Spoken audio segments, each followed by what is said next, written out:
It's the Tyrant here. Welcome back to the channel. We have a very special video for you today. We're going to be talking a lot about mythic difficulty and lazo and speedrunning. I brought some friends with me here. Of course, you know Silver, aka Halo Completionist and ProAceJoker. But there's a fourth frame here. I'm not quite understanding. Did we have someone else? I don't. Who is over there? I don't see any name or anything. Hey, who's here? Who the heck is this? Come on. Show yourself. Oh God!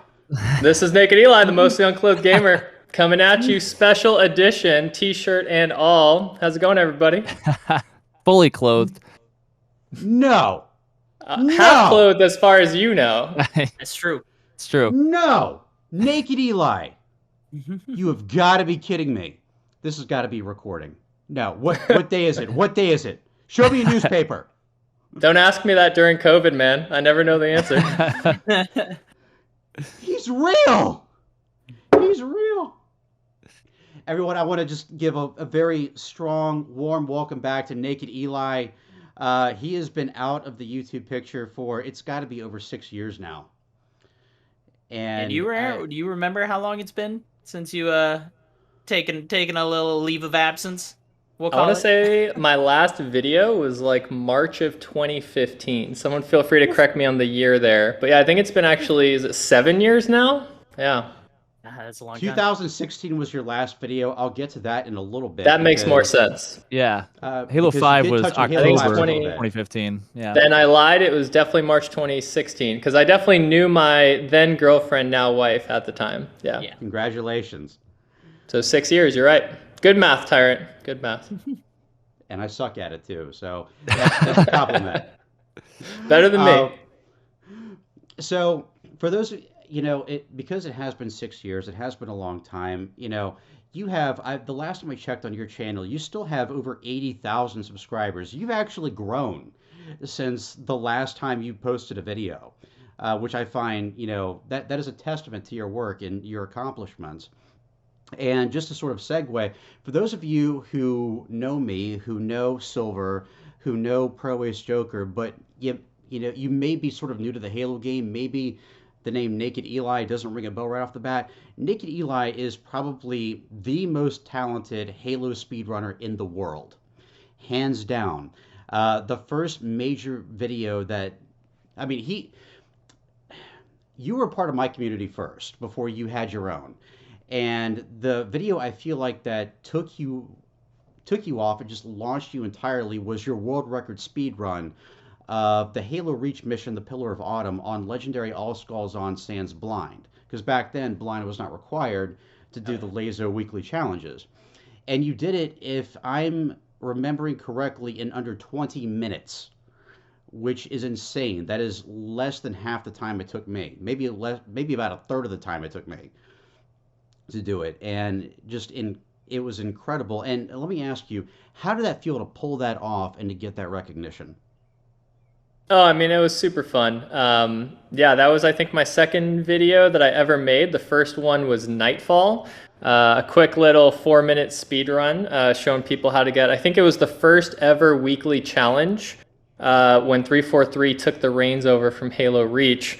And I thought, well, let me just make like a library of challenge videos for folks, right? Because I do these every day. I was, you know, the world record holder for Halo Reach challenges. And yeah, that was one of them that was like, how do I show people how to do this mission in a fast amount of time? And so I remember getting that record and thinking like, that was a good one, but I could do better. And then I tried for hours to beat it. And I've never told this to anybody, but I actually had a run that was about 3 minutes faster than that run. And I died to the elite at the final gun at the top. Oh, like general no. dude. He just like came at me with his sword, swung it right at me, and I was like, I'm done. Like, I guess the world's just gonna have to be happy with a 20-minute run or whatever it was. So but yeah, those are the good old days where I spent most of my time in my 8 by 12 foot, not even a studio, it was a bachelor in Mar Vista, just playing Halo nonstop, trying to get the next video out. It was a very different scene for YouTube and everything. I mean, Halo runs and stuff didn't even exist yet. YouTube, Twitch didn't even exist yet, I don't think. It was a long time ago. Twitch was out in 2010, and this was 2011 was my first video. So yeah, barely a thing. Probably still Justin TV at that point then? Maybe. Yeah, probably. It wasn't what it is today back then. No. For sure. No, yeah, and the only Halo YouTubers were like Green Skull, who had 3,000 subscribers. And I think that was it. There was like no other Halo channel. And then, yeah, I just kept making videos. I dug a little bit into multiplayer, which I was not like world class at, but was fairly competitive, played with pros sometimes. And then, yeah, I just remember my channel growing alongside the growth of Halo 4 and 343 Industries, and riding that tail end of Halo Reach, which I loved. And I think I was like the 400th inheritor in the world. Like I played that game 4 hours every day on average for 11 months straight till I hit Inheritor. That was my senior year of college, basically. Yeah. Daggone. Fun fact, the only mission that I've never known you to complete on Legendary with no deaths was Halo 2's Gravemind. Very possible. I died once, and that was in the detention area. Oh, the prison, yeah. The prison, But still, only one time is amazing for that mission because, I don't know if you remember this or not, for my Legendary walkthrough for that game, I had to cheat. And the only way I could do that was by doing that save and quit where you essentially, when you start back up, you're camoed the entire time. Oh, right. I remember that. Yeah. Yep. That was the only way I could beat that mission with no deaths. And even then, I almost didn't because I got to the end of the mission. And I don't know if it was that time or when I was doing Halo 2 Anniversary, but all I remember is I'd gotten past the last room where the hunters and the elites are, the counselor, all that stuff. And I got through the door, and you're supposed to basically just keep walking forward until the cutscene, starts, right? And I got to the end of that corridor and noticed a red dot behind me. And so I turned around, and it was the counselor elite with the sword. Yep. And I was like, no, no, no. And I started jumping and jumping and jumping, and it faded to white right there. And I managed to pass it. Like, I heard the sword slash, but it still gave me credit for it. And I was like, if it had... How did your heart feel? Was it just about to pop out of your chest? Like... I was on medication after that for a little while, yeah. Yeah, Gravemind was a fun one. I think that run that you're referring to was actually Ninja had hosted me about 600 followers. And so I think I had, quite a few people watching that particular run. And it was like he sent his viewers over at the very beginning of the mission, right when you can execute like the double wave skip in the doors if you stand in the right spot. And from there, I don't know, I had like the best Gravemind run on Halo 2 Anniversary of my life. And so in front of all of Ninja's viewers at the time, which was a measly few hundred people, set that what at the time was a world record. Yeah. So that's how old I am. That is so hard to believe how far he's been able to come, and just that, you had that bond with him as well. That's incredible. Ninja's an incredible guy, as well as his wife, Jessica. So it's very talented. Really, oh, absolutely. You set a precedence that I feel like both myself and I'm maybe Silver and Joker feel this way too. Felt like we had to live up to, because you pulled off these amazing stunts and tricks that even to this day, people go back and watch a decade later. That's how much of an impact that you've had in the Halo community and the gaming community as a whole. Since you started that trend and so forth, I guess we'll get to why you left later. But again, it's been 6 years since your last video, and I know that your fans, certainly myself, want to know what you've been up to since then. Of course. I'll try to keep it brief. So I started... Yeah, definitely got married recently. That's you're leading with probably the most significant thing that's happened. Yep, living that married life, feeling like an adult. But yeah, to start from the past, I started a couple of ed tech companies that failed miserably. I realized that I had to learn software engineering if I wanted to run a tech company. So I taught myself JavaScript, HTML, CSS. I then went to a coding boot camp called Codesmith, and then after that I worked for them on contract for about a year. After that, I went to a giant tech company, one of the top 10 in LA, called Cornerstone On Demand, which is just like a business management platform. So they provide learning management systems, performance management, recruiting management, HR, system of record, all wrapped in a nice data analytics layer. Had about 40 million customers, 3,200 businesses that we served. And I was at first a full stack engineer, and then I transitioned into being a senior front end engineer. I joined a core group where I was basically powering all of the front end teams at Cornerstone. And then I heard from an Amazon recruiter who's like, hey, come join our company. There's this very new entrepreneurial group. We think your background makes a lot of sense. And so I joined Amazon. I was a front-end engineer for 6 months. And then I've been a software development manager ever since for the past year and a half. And here we are. I got married, have a dog, have a house. So all the big adult things have happened. I guess the last thing would be a kid, but we'll get there eventually.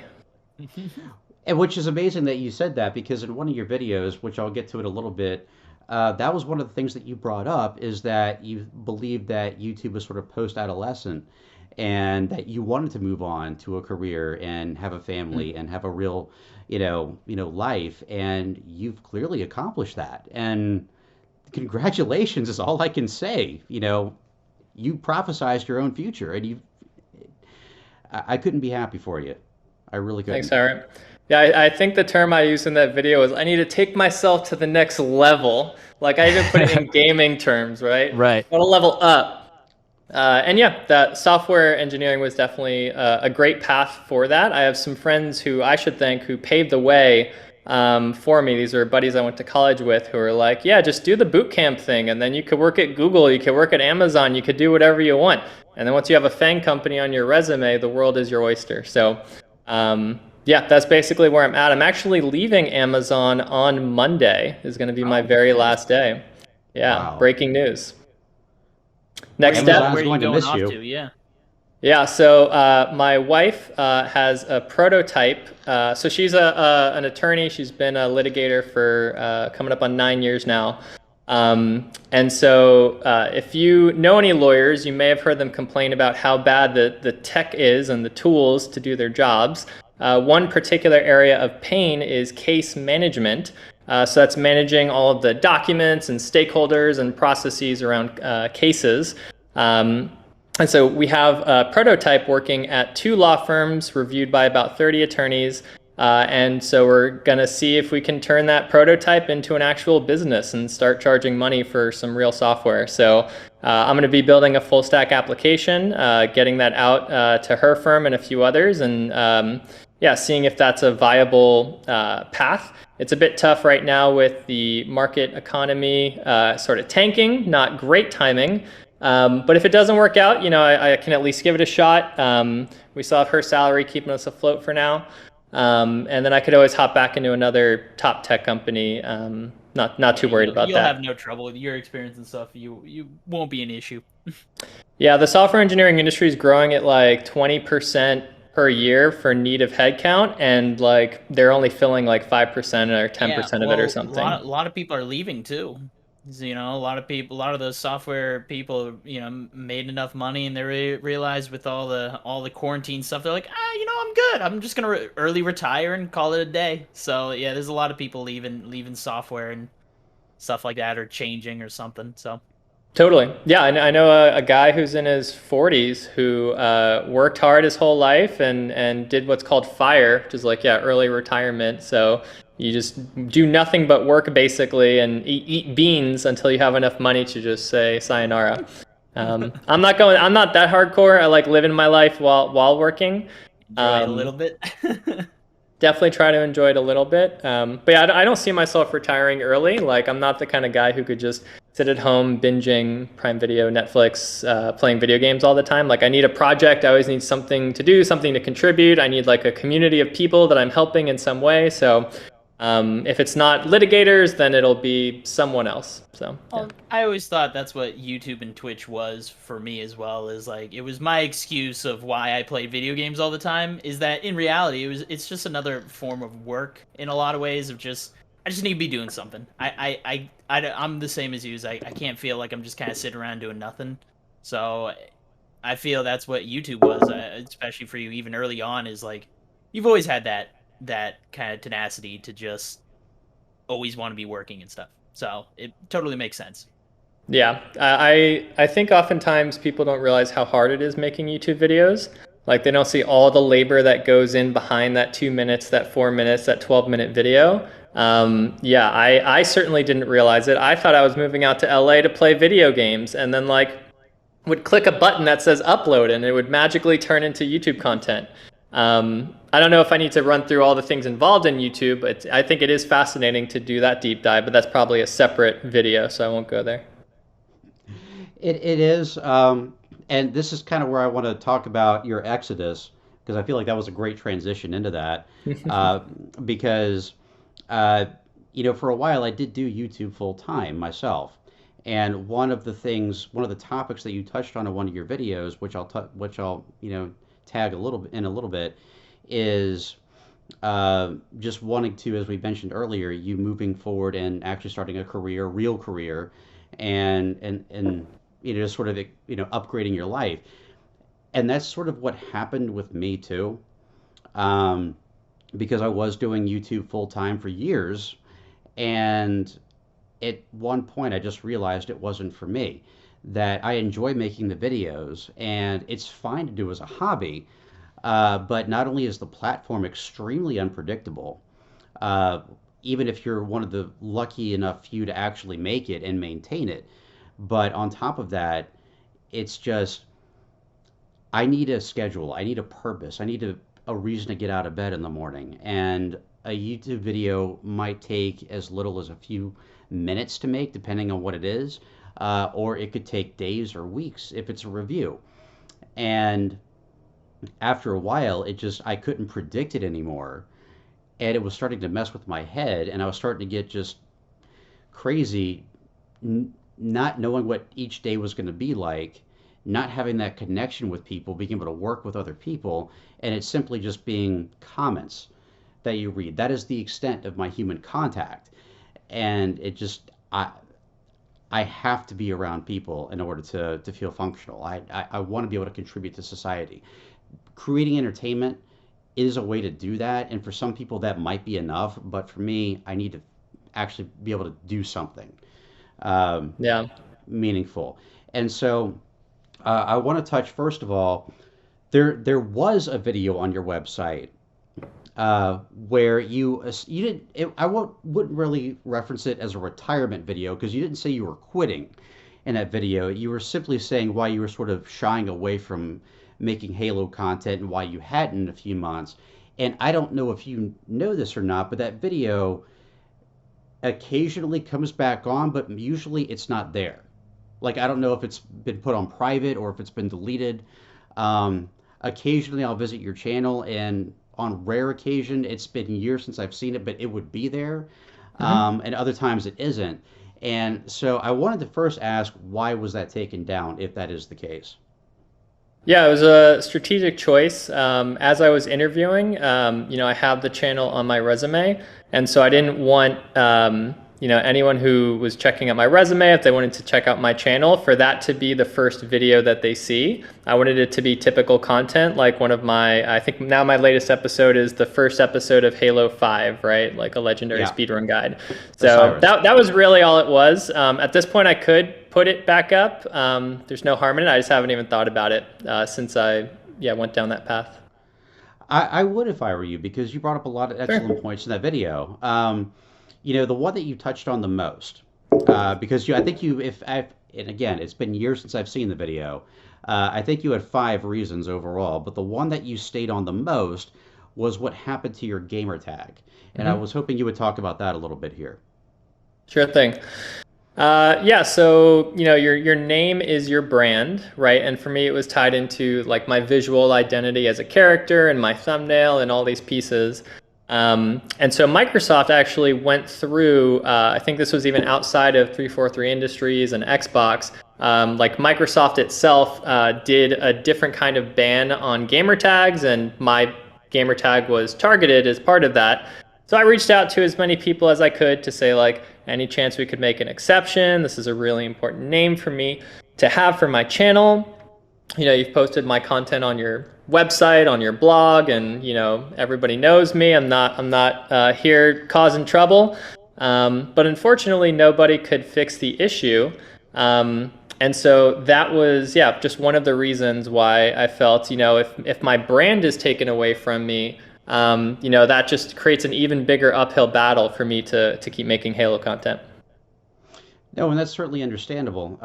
It's even more interesting because you and I share an achievement together, too, for the Master Chief Collection. That's right. Beating Halo 4 on Legendary All Skulls On, is the achievement for that is Nak3d. And for those of you who didn't know this, it's named after Nak3d Eli, as well as MythicTyrant. So they combine the two together. So what's even more ironic about the fact that they flagged your name is that, first of all, your gamer tag wasn't even actually spelled naked. It has a 3 in it. Whereas the achievement, they have the actual word naked in it. It's from 343. 343 is owned by Microsoft, so they had to give a pass on this. So that in of itself baffles me, and I can understand your frustration with that. Yeah, it was a frustrating few months trying to figure that out, and I was frustrated that we couldn't resolve it. And that's when I became Fluffy Pup, the mostly fluffy puppy. Which, by the way, is a great, if I had to get a randomly generated name, like I couldn't have asked for better than Fluffy Pup. Yeah. And my understanding is you have a Fluffy Pup in real life. I do. He is asleep right here. Give everyone a sneak peek. That's my guy, Kunu. Aww. Let's see if I can drag all of them. Sure he's not dead? You look dead. He's laid out. He's not a dead dog. He's a tired one. We were playing a lot earlier. I'll take him to the dog park after this call. He has like infinite energy, this guy. Seriously, if we don't like walk him 2 hours a day, nightmare dog. Yeah, we got a new dog recently as well, and most energetic dog. Never runs out of energy. So what kind of dog? It's kind of a Rottweiler mix. So yeah, it's like a pit bull Rottweiler almost combo. So a nice big smile from the pit bull. Yeah, a pity smile. Yeah, adorable. Very cool. And of course, you know me, I've got the 3 cats. They're all over the channel and my Instagram and all that stuff. So another thing I want to sort of touch on with you. So I understood the gamer tag issue to a point. Now, for those of you who've gamed with me before, you know that my gamer tag has never matched my YouTube handle. In the beginning, I wanted it to be just Tyrant, and some prick out there took it, and then what and I didn't mind that part. It was the fact that they basically stopped using the gamer tag and Microsoft never released it. Yeah. Even though I kept checking over and over again. And then I tried the Tyrant and same deal. So I ended up going with I space the space Tyrant space I, and that was my gamer tag for most of my Xbox career. And eventually I decided to do MythicTyrant. Well, by then my name was out there, and so I knew that someone had taken it. And so there's actually a number attached to MythicTyrant, and I was like, well, good. There are hundreds of people out there who actually appreciate me enough to steal my name. Thank you. So I understood that bit, but and going into it, we talked a little bit about before about you basically leveling up in your life and your career, which you've managed to succeed with, phenomenally. But even when I decided to sort of do that myself and sort of shift away from trying to make YouTube a career and playing Halo a career, I didn't give up on the channel. it took a back seat, obviously. On average now, maybe I post 2 to 5 videos a month compared to what I was doing before, which was like 3 to 5 videos a week. But you actually stopped producing content. And so I wanted to ask you about that a little bit and why you didn't at least like produce a video here and there, or at the very least, keeping up with folks, or even if you weren't doing Halo content, because I understood Halo 5 wasn't your gig, and for a lot of people it wasn't. But I know that you had talked about doing stuff with Portal 2 and some mods there. Why didn't you upload any of that stuff to your channel? Yeah, so I can give a quick points on the reason for leaving Halo and not making Halo videos. So that's part one. And then part two is why not other stuff. So yeah, I played Halo pretty much exclusively for many years. And I loved every single one that Bungie made. And then I had high hopes for 343 Industries, right? These are all Halo lovers who came together. Like, they know the brand, they know what they need to do to make a successful Halo game. And then I felt that Halo 4, like, as much as I enjoyed the campaign, I felt the multiplayer fell really flat, and I was pretty disappointed in it. And then, Master Chief Collection came out, and I had really high hopes that, like, oh man, this is going to bring back the golden age of Halo. And then it was one of the worst launches in gaming history, right? I remember literally being in Hollywood at a party with Halo folks, and all the executives start like checking their phones, and just like fire breaks out because it's just so bad. And then, then after that, Halo 5, I felt was very okay. Like, I wasn't super inspired by it. The multiplayer even had like pay to win aspects, which I'm a huge, just not a fan of. And so for me, that was like 3 strikes. Was like, all right, I've given you 3 chances. As much as I love Halo, it's mostly the older Halo games, especially up through Reach. And so, I felt that, Halo was not on a good path. And so if I'm trying to decide what to do with my future, right, it's like, do I want to stick around and continue to be disappointed with this franchise? Which, now looking at the games that have come out since, I didn't play Halo Wars 2, so I can't speak to that. But I felt Halo Infinite was also fairly mediocre overall. Had some great aspects to it, like Grapple Hook Chief, super fun, right? Loved that. But everything else was very okay. I hated the story. We can get into that if you want later. But and then I heard the TV show was not good, unfortunately. Maybe we can talk about that. Fun fact, Paramount Plus is a channel partner with Amazon. My team builds tools for marketing teams to promote content. My team built a Halo experience page. So if you go to the Amazon Prime, like the Prime Video page for the Halo series, there's some extra information about the characters and some extra videos. My team was the one that made that page. Oh, sick. That's nice. Cool. I don't know whether to congratulate so you have or been apologize. So I didn't completely disappear. That's my contribution to the Halo community. Yeah, that's cool. Sneakily contributing behind the scenes. Yep. So I thought that was a lot of fun. The screenshots are pretty cool. Yeah, I can try to find a link for you if you're interested. But absolutely. So just getting back to, like, that's why I stopped making Halo videos, was because I literally fell out of love with the franchise. And if you don't have that love, if you don't have that passion, it shows in the content. You don't want to be making it, and then B, people are going to notice it's not as high quality. So for me, that was pretty clear cut, is like, I'm done, unless Halo makes a turnaround and becomes like the biggest and best and coolest franchise ever, but I didn't see that happening. And then why not Portal 2?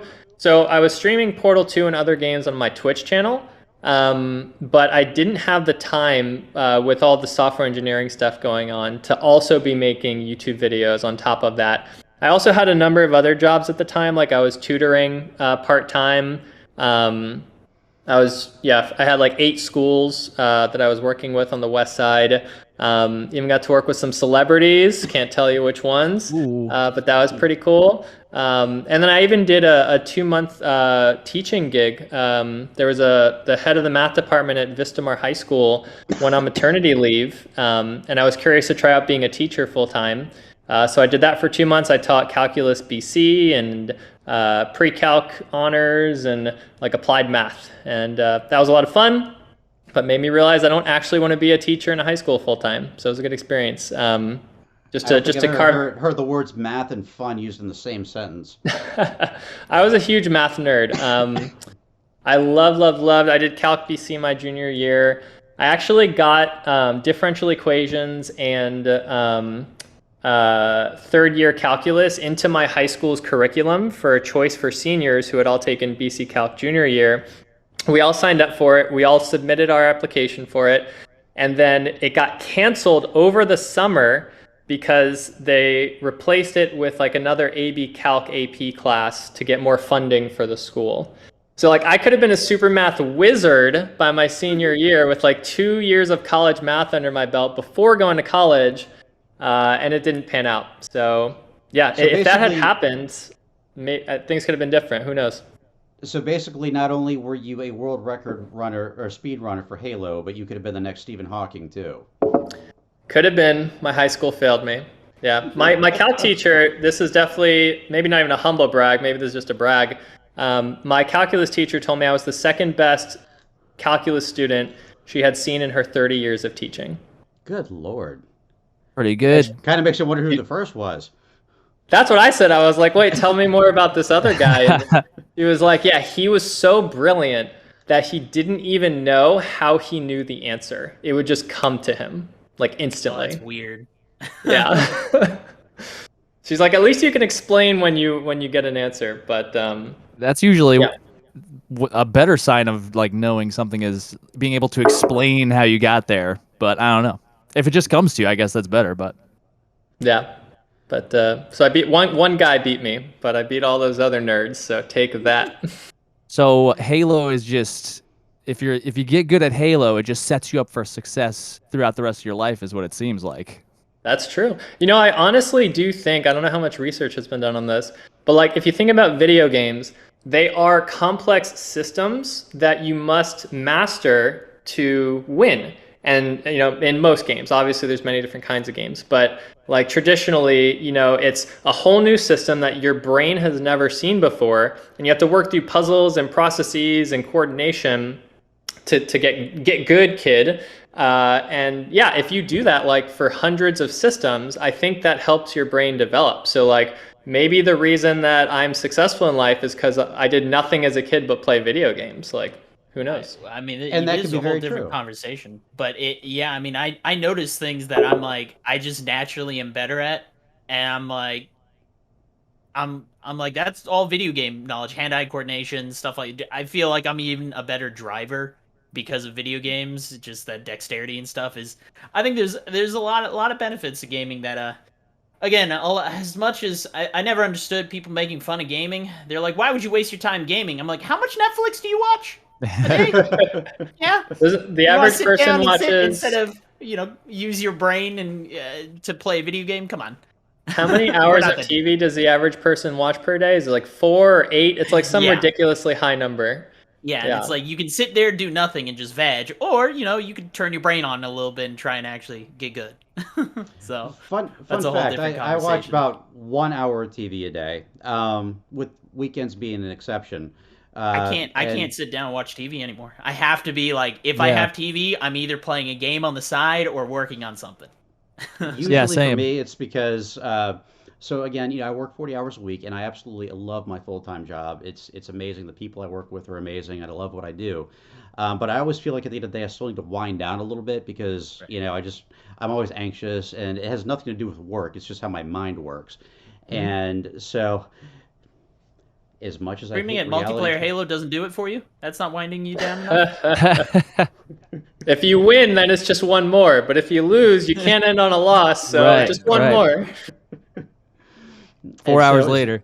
as much as I hate reality television, the one show that I'll watch is reruns of Judge Judy. I don't know why. It makes me laugh. The way she just screams at idiots. I'm like, I can get solace in that. I can understand. I could see that. See, I watched some Judge Judy reruns on YouTube while I was grinding Halo 5's max rank. Really? Yeah. Nice. All those different judge shows, I was watching just a bunch of clips for like days while I was just grinding games out. You heard it here first, folks. Silver, he ate the steak. He ate the steak. Judge Judy fans will understand what that means. My wife and I only watch, well, we tend to watch TV just when we're eating dinner. So that's our like routine to come together every night. We'll turn on whatever. Right now, let's see, we were watching Avatar: The Last Airbender. For anyone this is definitely a children's show, by the way, for those who haven't seen it. Like, I thought it was going to be like some more advanced anime. It is a kid's show with like, yeah. Oh, it's so good though. I actually just finished rewatching it too. Yeah? It's really freaking good. Oh It's my God. really good, right? It's like very high quality children's show. Yeah. So like, I'm okay with this. They have a studio. I know they have a just Avatar: The Last Airbender studio that they created, and we haven't heard anything what they're doing for the last few years. So I think they're working on another project because after Korra, they kind of just stopped, and so yeah. Interesting. Well, now we have Obi-Wan Kenobi, right? The new Star Wars TV show, which is super fun. We never finished Book of Boba Fett. Maybe we'll get around to that eventually. Stranger Things Season 4 just came out, so we're looking forward to that. There's just like so much good TV all the time. That's like an infinite backlog. So yeah, there's no shortage there. Yeah, we'll talk about that later. That's another thing because I have a few suggestions to run by you. So right on. Get some from you. You're not wrong. I have an enormous backlog myself because in recent years I became addicted to Marvel. If for those of you who've seen my videos out there, same here. It's funny because, I didn't at first because I saw Iron Man. I didn't see it in theaters. I saw it. I think I rented it or something like that. Blockbuster. How long ago was this? I know it was the same year Cloverfield came out, so that was a while ago. Whoa. Which also is an excellent movie. But so the first Marvel film or MCU film that I saw in theaters was, I believe, Captain America. I completely missed Thor. And when I got to Captain America, obviously after the end of that movie, they showed the trailer to Avengers. I wasn't as attached because I hadn't seen the Incredible Hulk, which wouldn't matter because Edward Norton wasn't. Well, Mark Ruffalo, replaced. Yeah. Okay. And so I saw Avengers, and I felt like that was the peak of it. And so when they started coming out with, I know, I see your head, and I'm like, you sweet summer child. Yeah. And so when Iron Man 3 came out and the new Thor movie, I didn't really pay any attention to it. The next Marvel film that I saw was Age of Ultron. So I missed almost the entirety of Phase 2. Whoops. So I didn't understand quite a few things that were happening. And it's funny because that was my bachelor party. I actually got to see Age of Ultron on opening night. And here's the thing. My brother will deny this to this day. We went on opening night, and me and my groomsmen and my brother, who was my best man, were the only ones in the theater. Now, it's an Avengers movie on opening night. What? You're telling How did that me? happen? Did you just rent out the theater? I'm convinced to this day he somehow managed to do that because I could imagine maybe, okay, it was a late show, maybe it wouldn't be packed, but to be the only ones there, yeah, he had to have pulled some strings for that. Yeah. Nice. But even then, I didn't watch very many of the MCU movies after that. I saw Civil War, Ragnarok, and then I think the next one I saw was Infinity War. And then something happened after I did. I missed almost everything.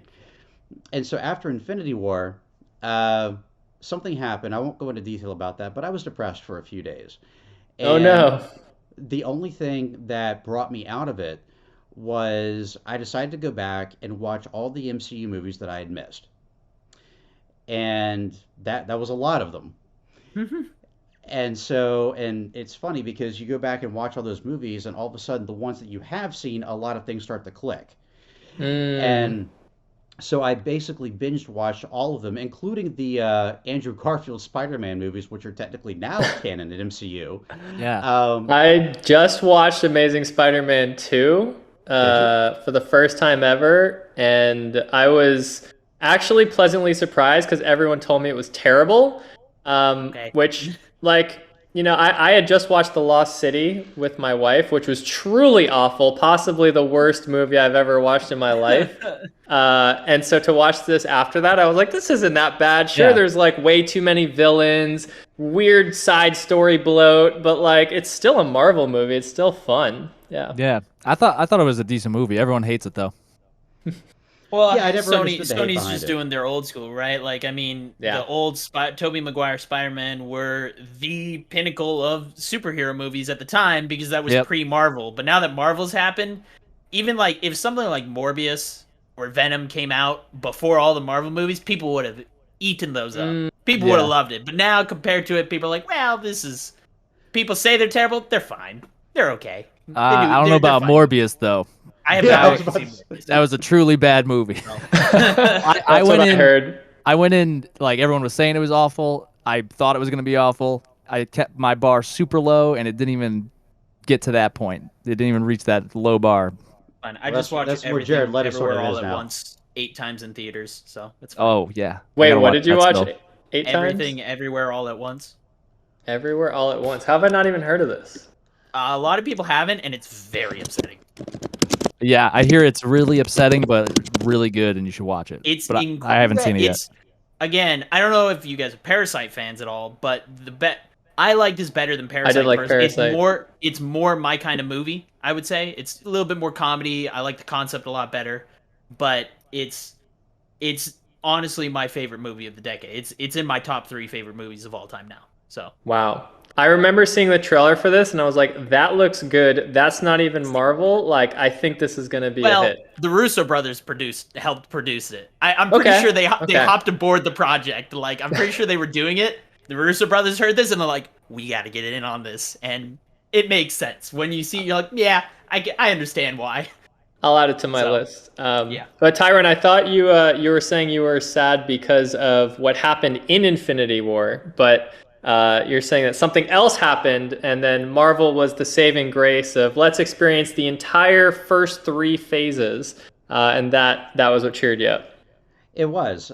It's not so much it cheered me up; it took my mind off of it, and it's amazing how just a fantasy universe like that can pull you out of the depressions of real life, and just sort of help guide you. And so ever since then, every time a new Marvel film came out, I was in the theater for it.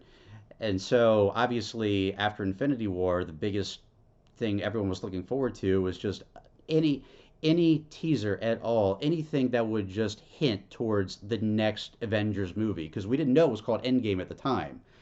Um, and so obviously, I think the next one that came out was Ant-Man and the Wasp, and that was a fun movie because it was all lighthearted for the most part. It seemed like a completely separate thing from what had happened in Infinity War, and then the post-credit scene happened, and you could hear the audience's reaction the second that it cuts away from the quantum realm, and you see the ashes, and the entire audience just goes, "Oh!"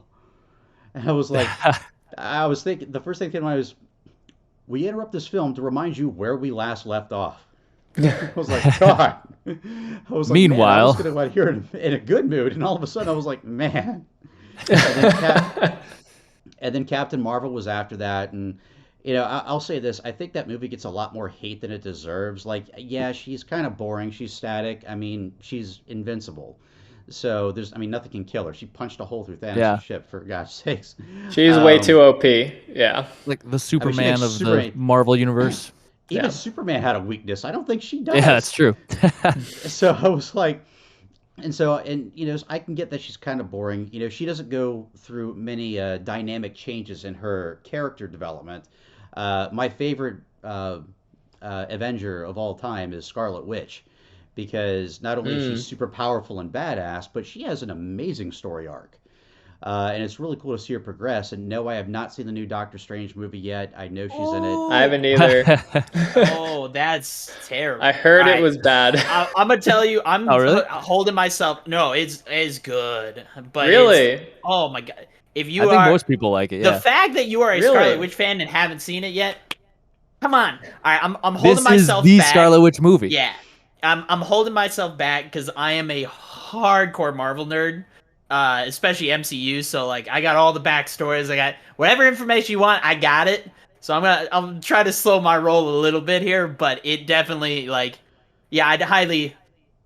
Doctor Strange, the best way to describe it for me personally was it turns out that Marvel does have the balls to commit to things. There's so many things that when I was predicting what Doctor Strange would be about, things like that, I was like, this would be cool if they did this, but Marvel wouldn't do that. I was like, nah, there's no way. No, it turns out they did all of it. They did all of it. Like, all the things I predicted, I'm like, it would be cool if they did this in this movie. But I don't think they will. I don't think Marvel will go that far. Nah, they did. So I was very pleased with it. The only things I know yeah. about it so far, one, you know, a friend of mine basically told me, she didn't give any details, but said that Wanda basically got quote unquote the short end of the stick in the film. I don't know what that means. I guess I'll find out when I see it. But the only other thing that I know is that it was very graphic compared to other MCU movies. Like It's it Sam had a Raimi. horror It's element Sam to it. Raimi being Sam Raimi. If you Yeah. know Sam Raimi at all, this is that transition point in Marvel. Oh god, I'm gonna go off on a tangent here. Go for it. This is everyone. I mean, you hear it. There's the Marvel fatigue after Endgame, where a lot of people are like, I'm not that big of a fan of the Marvel movies anymore. I've kind of been there, done that. They're all kind of formulaic, which I have no problem with. That's what comics are in a lot of ways. Like, that's what comic books are, is bad guy, maybe he has good intentions or whatever, complex characters, but, you know, bad guy, good guys win. That's what comics are, so I have no problem with it being formulaic. But a lot of people are just kind of getting tired of that cycle. So, you know, they tried out with Eternals, doing something a little different. Didn't land with like everyone. Eternals. Yeah. No. Right, Good. and that's exactly it. Is that this is their point where they're just like trying different things and seeing what works now. That's different than their normal thing, and that's what they did with Doctor Strange, where it is still Marvel in a lot of ways, but it's more. They tried to do a horror movie, which man they pushed that PG-13 pretty Yeah, pretty I was gonna hard. say. Yeah, there's some scenes I was like, whoa, okay, that was graphic. So I'm surprised they got away with that. But yeah, it's definitely. A lot of people also said they weren't as big of a fan of it, and that's why I find it so funny, is people are so tired of the same old Marvel movies, but when they do get something different, they're like, I don't like it so much. So it's why I'm they really continue to hoping- kind of just stick with their formulaic way. It works. So I'm really hoping that it's still in theaters next weekend. I know it came out the first It weekend in probably May, so it may or may not be. Yeah. I don't know, because movie it's a Marvel schedules. movie. They tend to stick around for a while. I hope so, because I mean, obviously, and I've told you guys this. For those of you, you know, my viewers, my subscribers who don't know, I became a dad 3 weeks ago. So, thank you. Real adulting right there. Yeah. Yeah. The very final proud. boss. You can't mess around anymore. Very, very proud father. She's amazing. She's beautiful. I love her. And obviously, with that going on, movies were not in my top priorities. So, you know, my wife and my daughter are actually traveling next week, and I won't get into that. They're basically it's work related stuff, but because of that, I'm going to be, you know, it's just going to be me and the cat. So I thought that might be a good time to actually see Doctor Strange. So if it is in theaters still next weekend, that I definitely plan on checking it out. The only thing that I'd wondered, and we kind of segued into this, you know, whole MCU thing when we're talking about backlogs of stuff to watch. On my backlog is pretty much every MCU series that's on Disney Plus right now, except for WandaVision, because I did see that one and loved it. I started phenomenal. watching Falcon and Winter Soldier, and I got through the first episode. I thought it was good. It was- I just never finished it. Again, I I got started- background of why that thing fell apart. They had to do a bunch of rewrites. This is long story short.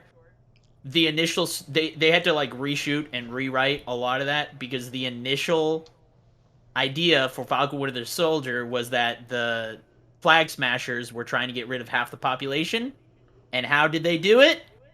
With a virus. So a little bad timing because it was supposed to come out right when quarantine hit, so they thought it might be a little insensitive, so they had to rewrite a lot of the show and refilm some stuff. So that's honestly the big reason why that show kind of struggled, I think. So what I'm hearing is we should have a separate podcast with Joker talking about MC background and telling us why all the good stuff is good and all the bad stuff is bad. Yeah. I would listen to that. That reminds me of the first Spider-Man with Tobey Maguire. The final fight was supposed to be, he was supposed to like make a web in between the Twin Towers. Oh, yeah. And then something happened where they had to do something else. They had to pivot real hard there. Yep. I imagine that would have been the case. And, you know, so going off of that, I still haven't seen all of Loki yet. I saw the first couple episodes. I thought Loki was great. Yeah, that was really good. That really sets up, like, it kind of bridges, like, the old, like, everything that's already come out, and then, like, all this new stuff where they're going with the multiverse. So that's one you definitely don't want to miss. That it's one that, I mean, I have nothing against the show. It's just I got overwhelmed with other things, and so I just never got around to it. Actually, The Walking Dead's on that list too. Wait, you're still watching that? Actually, I stopped at season 5, dude. They just keep walking through the forest. That's it. That's the whole show. You're still walking. You're still dead. It actually changes quite a bit in season 6 because they ended up in a settlement called not New Alexandria. Sorry, getting my Walking Dead lore mixed with Halo Reach. But Alexandria was the community they ended up with, and they're still there today, as far as I know. Anyway, it basically got really good up until season 7, episode 1. Like, they kept ramping it up. They got the new villain Negan, and they basically spent half a season building him up, him and the Saviors, and the entrance, his entrance in the show was about maybe 10 to 15 minutes long, and it's probably one of the best villain intros I've ever seen anywhere. I thought it was fantastic, and of course it ends on a cliffhanger. And then after the not pilot episode, but the season 7 premiere, that was fine. And then the show just sort of tanked for 2 seasons after that because they just really drew out the Savior storyline compared to the comics. And then, miraculously, there was a new showrunner in season 9 who took over. And she did a phenomenal job. Season 9 was definitely a step up. Season 10 was great. And then, so that's where I left off with season 10, the finale. Apparently, they had 6 bonus episodes, one that includes the Here's Negan comic that I wanted to see, or is based off of it. So I've missed those 6 and everything that happened after that. I heard it's been kind of touch and go in the current season, so we'll see. But the MCU ones come first because I do want to finish Falcon and Winter Soldier. I want to finish Loki. Obviously, I've not seen Hawkeye yet either. I was gonna say you haven't mentioned Hawkeye. I like Hawkeye. I like Kate Bishop. I liked Hawkeye. Yeah, it was fun. Moon Knight's my favorite. He's one of He's one of my top 3 favorite Marvel characters, with Blade and Taskmaster being the other. So, and this Moon Knight comics are weird in a lot of ways, and I thought they did a great job personally. I love what they did with it. So, wait, how do you think about that show too? Yeah, you definitely got to watch Moon Knight. That one's up there. What do you think about Taskmaster's representation in Black Widow? Honestly, I don't have a problem that much with the backstory, because in the comics he doesn't really have a backstory. He's just like, he's a mercenary who has a special ability. Right? Yeah, well, in the MCU, the film, but I'm saying Tony Masters in the comics, he's kind of is a guy. Interesting. Yeah, it's a guy, and yeah, I mean, he's just a mercenary who has a photographic memory. That's his backstory. Like, he just kind of comes out of nowhere, right? So them having an actual backstory of him being part of like an accident in a way, and I didn't mind that. The costume, it's just sad. It was sad. It's a realistic costume, a little bit more realistic costume, so I get it. and such a sad underutilization of a really awesome character, in my opinion. Yeah. So I don't hate it as much as others, but that's because I don't just assume hate on everything. I just like, I look at it, I'm like, okay, I see what they were going for. It was fine, but they didn't use the character at all. Like, they existed, but they didn't. Yeah, I don't know. They made that character a sidekick, right? Not the actual main villain, which was what I think the biggest problem was. I think one of the other things that we're kind of seeing here, and we were talking about this earlier about, after Avengers Endgame, people sort of like checked out. I feel like that's sort of where we are in the MCU right now, is just we're in sort of extra innings or bonus content. Like the core of it was the first 3 phases, everything leading up to Avengers Endgame. After that, nothing really matters. It's just how invested you are in the MCU at that point. And Black Widow, it's funny that you brought that up. I feel like was a tragic movie in that regard because it came out at the wrong time. It came out after the first Avengers would have been a great movie. But 100%. No one cared anymore. Right during the first Avengers time frame, I was like, when's Black Widow gonna get her own movie? And then they talked about it back in 2010. There was talk about doing it, but they were just not sure if they were ready for it yet. I think if it had come out after Civil War, it would have been, right there on par where it should have been, because it took place right after Civil War. Mm-hmm. And so it would have made a lot more sense. But now that, and again, sorry for you folks who haven't seen Avengers Endgame yet, it's been out for 3 years now. Too late. Yeah. If they haven't seen it, if they're mad about spoilers, they didn't care enough to begin with. No. That's how I see it. If you don't see a movie early enough, you don't care that much. If it gets spoiled, it's too bad. Basically, if you know what happens to Romanoff in Endgame, it completely moves any stakes that are in Black Widow. So the only part. I mean, let's be honest. In Black Widow, she should have died anyways when she fell down the 20 stories of stuff that she hit. Like, for those who watch, I think it's there's a he. I don't think it's Honest Trails. I think it's a How It Should Have Ended video on YouTube. Yeah. Where it's like one of very many possible endings. Yeah. That's actually what we do is we watch the movie and then we immediately go on YouTube and we watch the Honest trailers and the he, just because why not? Bonus content.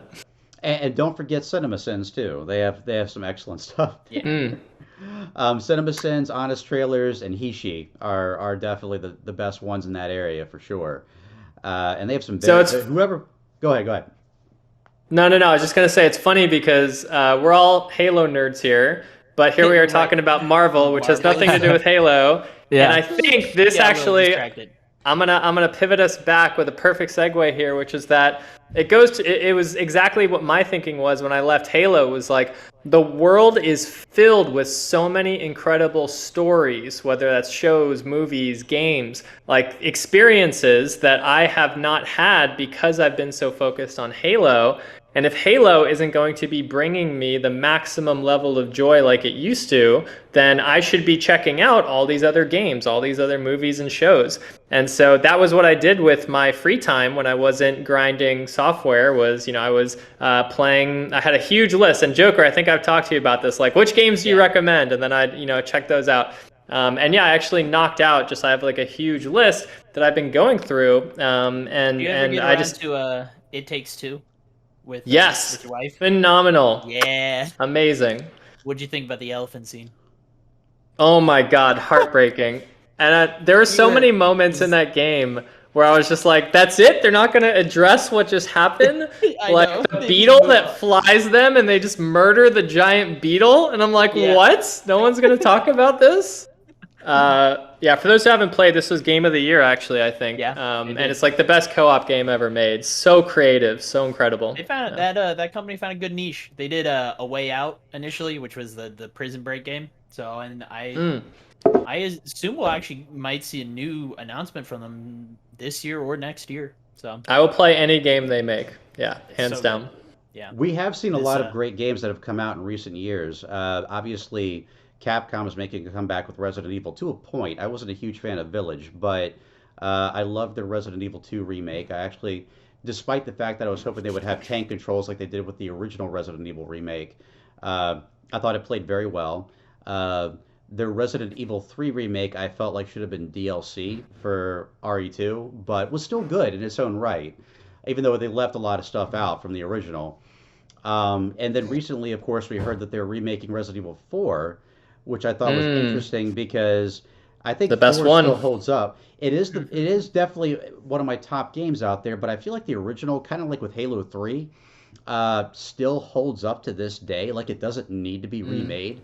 And instead, they should have focused on another Resident Evil game. I think the last one, the last like mainstream title before they started really upping the graphics, was Code Veronica.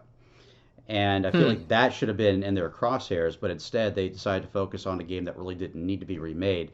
So that should be interesting. But we've had other great stuff too. Doom and Doom Eternal. Titanfall 2 was also probably one of... Oh my god.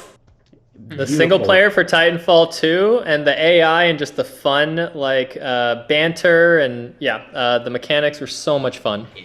It was interesting, especially the time travel mission in and of itself just blew my mind because you have to sit there and make all these trick jumps while traveling back and forth from the past to the present.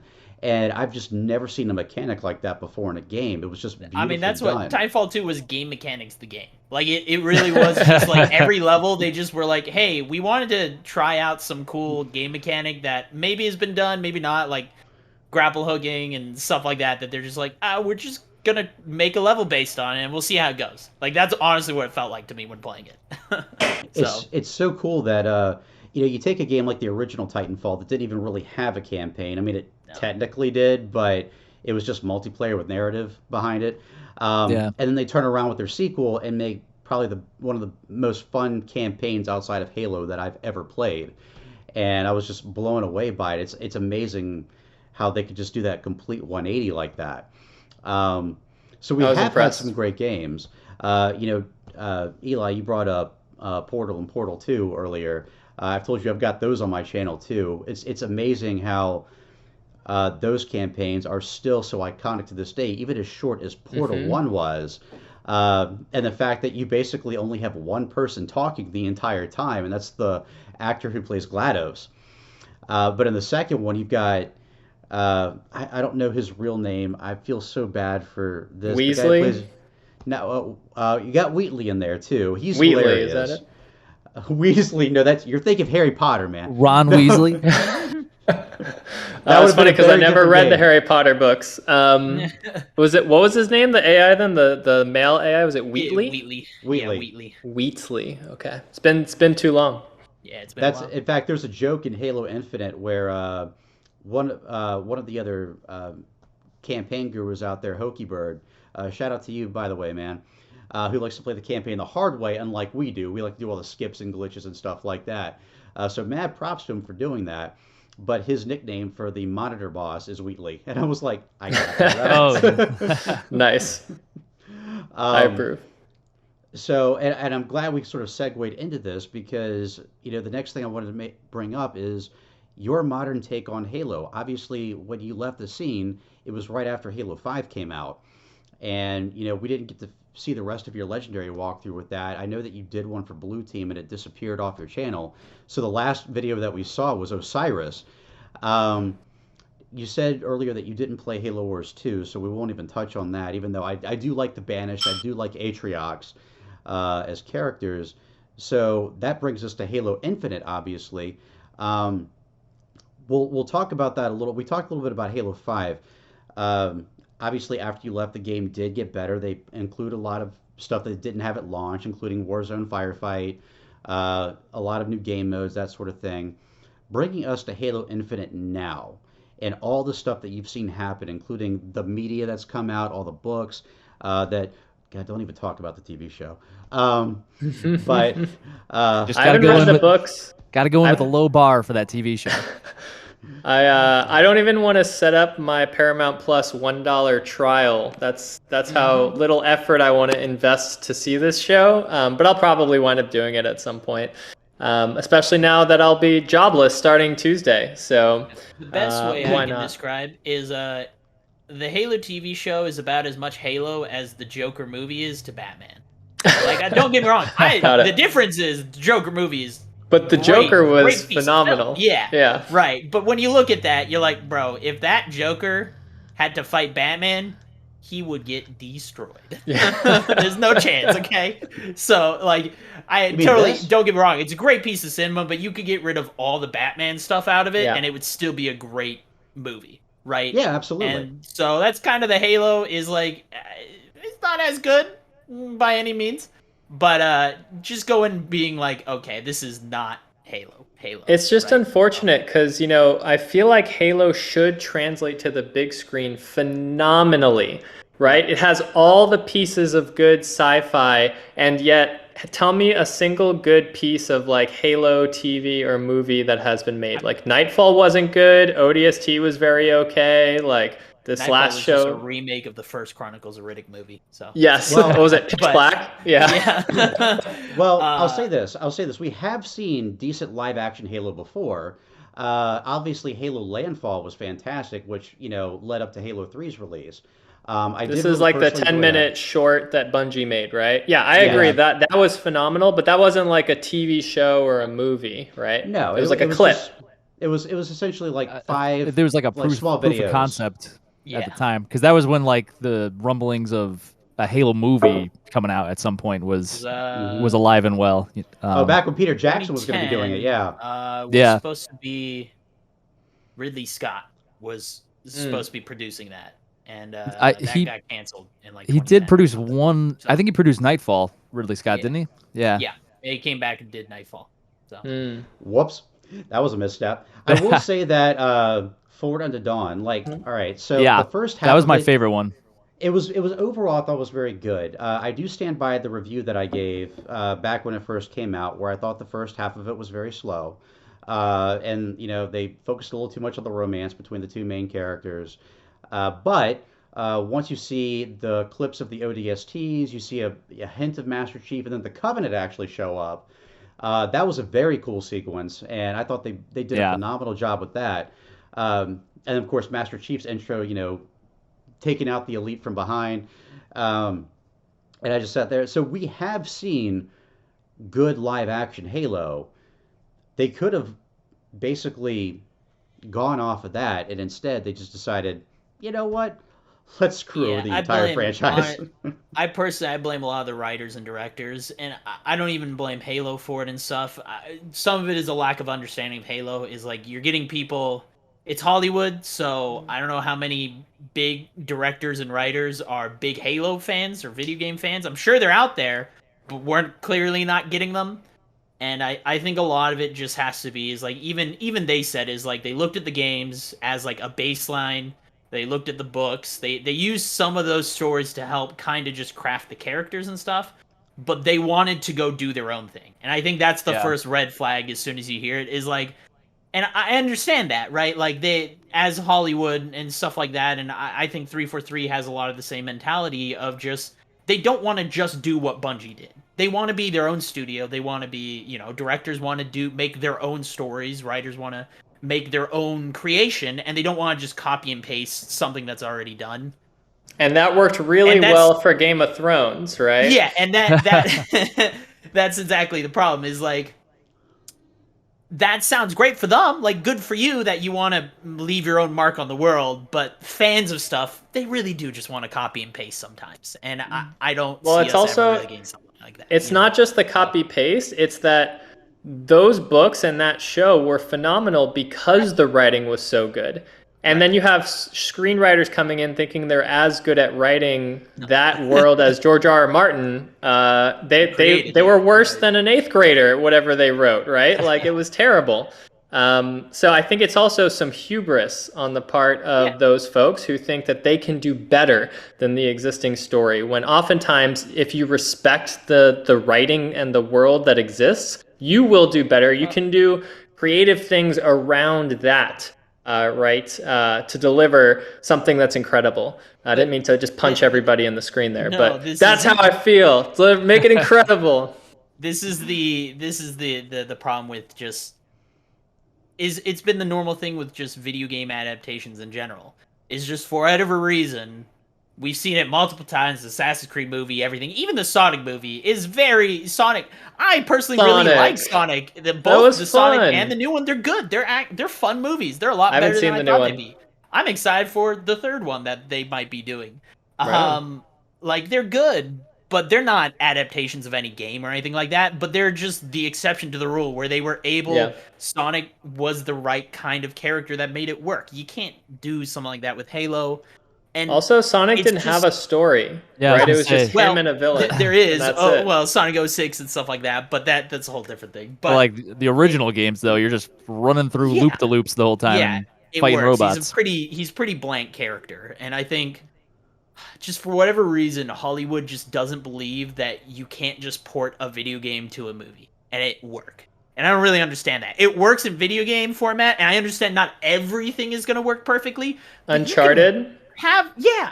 Well, the Uncharted. I heard it was bad, unfortunately. I know, and I love Tom Holland, don't get me wrong, but me too. I think honestly the biggest problem with that movie was the casting. They still should have. I'm a big Nathan Fillion fan. They should have just put Nathan Fillion. They should have just made him. They have I don't know if you've ever seen the fan film of Uncharted that it's on YouTube. It's like a 10-minute thing. Highly recommend it because Nathan Fillion it plays as Nathan Drake for it. It's very good. It's exactly what you want from an actual Uncharted. He's exactly the same character. I know him. I mean, even Nolan North, who makes a cameo in Uncharted, right? The voice of Nathan Drake is he personally wants Nathan Fillion to play him as well. He even thinks he's perfect for the role. But they don't listen to the voice actor, right? Why listen to the guy who actually does the character? Part of the reason Tom Holland was cast because, of his MCU status right now. Yeah, so, he's hot, and Nathan Fillion's so busy. Hot right a lot of times he's a little older, and that's why a lot of people thought like if he was younger, they might have. But he's a little older now, and so, it's been a while. Since regardless, we've seen though, I mean Nathan they had big. the person who played Sully in that was Scott Lang, who I think most people recognize him as the guy who was kind of the bad guy in Avatar, the Blue People Avatar, where he was the general or whatever.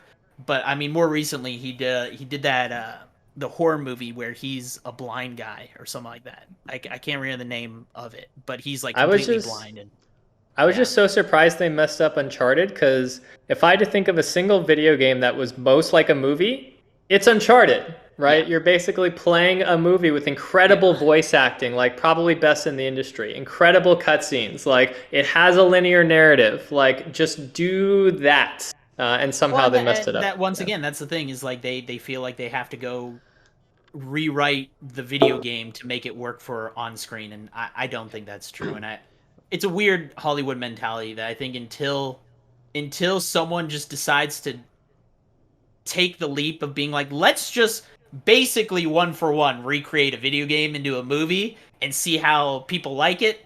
Until that happens, no one's going to continue to do it. I want to see Mass Effect. Yeah, just put the whole trilogy into a 3-hour movie. My personal pick, I think Splinter Cell would make a phenomenal TV show. The Splinter Cell. I haven't played Splinter Cell. Oh God, I think especially like Blacklist and stuff would make a great movie or a TV show. So, well, think of it as when it came to the Halo show, they had a really great opportunity there because I can sort of understand maybe not the first game translating as a 1-for-1 because it is 90% shooting. We saw that when they tried to make the book The Flood, where they had to make a ton of subplots and so forth, and it just wasn't nearly as interesting as the Nyland books. That's true. So what I feel like the major missed opportunity with the Halo series is at the very least the first season could have been a version of The Fall of Reach, because we have not seen a proper adaptation of that live action or film at all. They have a quote-unquote like cartoon version of The Fall of Reach, but even then that fell short because it felt like with that film, even if you're okay with the animation, which I was, it could have been better, but with The Fall of Reach, they didn't finish it. Like The Fall of Reach never actually happened in the movie. It was just a lot of the stuff that came up before that, and so I thought there was going to be a part 2, and there wasn't. So I feel like with the Halo TV show, they could have done that. Didn't it stop like right after Sam died? Spoiler, 20-year spoiler. Yeah, pretty much. You never see the attack on Reach happen, and I mean the title of the movie is The Fall of Reach, so I'm like, you left out the most important part. Like Sam dies, and then it's like, well, we're gonna have to go through a lot of these types of struggles through the war. We're gonna lose a lot of men, and Reach will fall, but not in this movie. Yeah. Maybe the next one we'll call it The Revenge of Reach or something like that. But I thought they could have done a sort of a live action adaptation of that for the first season, and then maybe in the second, get into Halo Combat Evolved. And if they had to take some, what's the term I'm looking for here? Just It's liberties. not royalties, liberties. Thank you. Yeah. Liberty, liberty, liberty. So Creative choices. Not an ad. Yeah. if they want to take some creative choices with that, they certainly could have, because I mean, you take Halo Combat Evolved, the vast majority of it is just you going around shooting things. The cutscenes maybe last, I think, in total around 50 minutes or so. So Halo yeah, 2. Halo 2 Halo would be the 2. one to Would've been movie-atize. really good. Yeah. That one's got a really lot would've. of different angles and everything. As much crap as I give Halo 2, and you guys know this is my least favorite Halo title. I debated Actman on it. I debated Hidden Xperia on it. And I still hold that to this day. And I know there are people out there right now going, "Man, damn you, Tyrant! You had to bring that up, didn't you?" Essentially, what it came down to was Halo 2 Legendary was just terrible, and it was overpowered with jackal snipers. And As you're saying that, your camera going black, as if the lights don't leave you. Is anyone else seeing this? Yeah. Well, his lighting got a little weird. Yeah, Tyrant, Oh, your mine? lighting. Yeah, you went like almost all the way dark there for a second. I wonder if it's Um, because you put your hand in front of your camera and it tried auto-adjusting the lighting. So you might just want to turn your camera off and on again. Well, I see it fine on mine. The reason why it's going dark in here is because I have no lights in my room. And so when we started filming this, I have two huge windows right here, so it was daylight, and now that the sun's going down, it started to get darker. So my primary source of light is this 70-inch screen that's in front of me right here. Up the fortunately- brightness. Fortunately, Yeah, up the brightness. fortunately, on the recording portion, because I'm in this quadrant over here, I can see myself fine. So at least that Look works. okay One thing now. The only thing I'm sort of worried about, and I hate bringing this up because we're so far into this, and I know you guys watching may be laughing if this ends up happening. I know that we already tried this yesterday and everything seemed to work fine, but it dawned on me that I'm hearing you guys through the headset and not through the screen, and I'm doing desktop capture, so I'm hoping everything actually pans out okay. Uh-oh. No. It should be, like I said, Guess I we'll did have the same thing. to redo. All right, start over, press record. This time we won't have a 45-minute Marvel tangent. Yeah. It should be fine because you and I did the exact same thing yesterday, Silver. So, and that turned out fine, so it should be okay. But again, that sort of wrapped my brain into like an hour into this. I was like, oh God, this is going so well. Please make sure this happens. So, all right. So we talked about the Halo TV show a little bit. I still want to bring up Halo Infinite with you. How much have you played, Eli, Halo Infinite, and what do you think about it so far? I played the campaign right before getting married. I really other than that, yeah, I did the training, which I thought was very cool. How they had like an onboarding training thing for folks who never played Halo before. I thought that was well done. I did a little bit of like the shooting thing where you can get like 3 stars on all the different weapons just to see what it was like. Yeah, I like that they had that in there. I wasn't about to grind those, but like I could see other people wanting to do that. And then I played maybe 2 games of social and then went straight into ranked with my buddy Ben to the JJ, who was Onyx. What's the highest rank? Is it Onyx? Onyx, yeah. Yeah. So yeah, he was Onyx ranked. So we're playing against all these Onyx players, and we somehow still won like 8 out of 10 of our games. And so yeah, I like got my rank. It wasn't the highest one, but it was whatever was below that. Was it platinum or Diamond. Diamond? Yeah, Whatever it the was. highest you could automatically rank into was diamond. Yeah. So whatever it was, and then I was like, all right, I'm ranked in the multiplayer. I know I'm not gonna grind this up to Onyx, so like it was fun while it lasted. And then that was it. So I put in probably a total of how long did the campaign take? Maybe 20 hours, and then I like did everything in it, all the little drop points and all the open world stuff that you could check off. I did all that, and then yeah, maybe just a few hours of multiplayer. what did you think about the open world concept? I mean, we've seen the semi-open world before with ODST, and so it does work. So it's not like it's anything brand new. But how do you like the way they handled it in Halo Infinite? Long story short, I thought it wasn't well executed.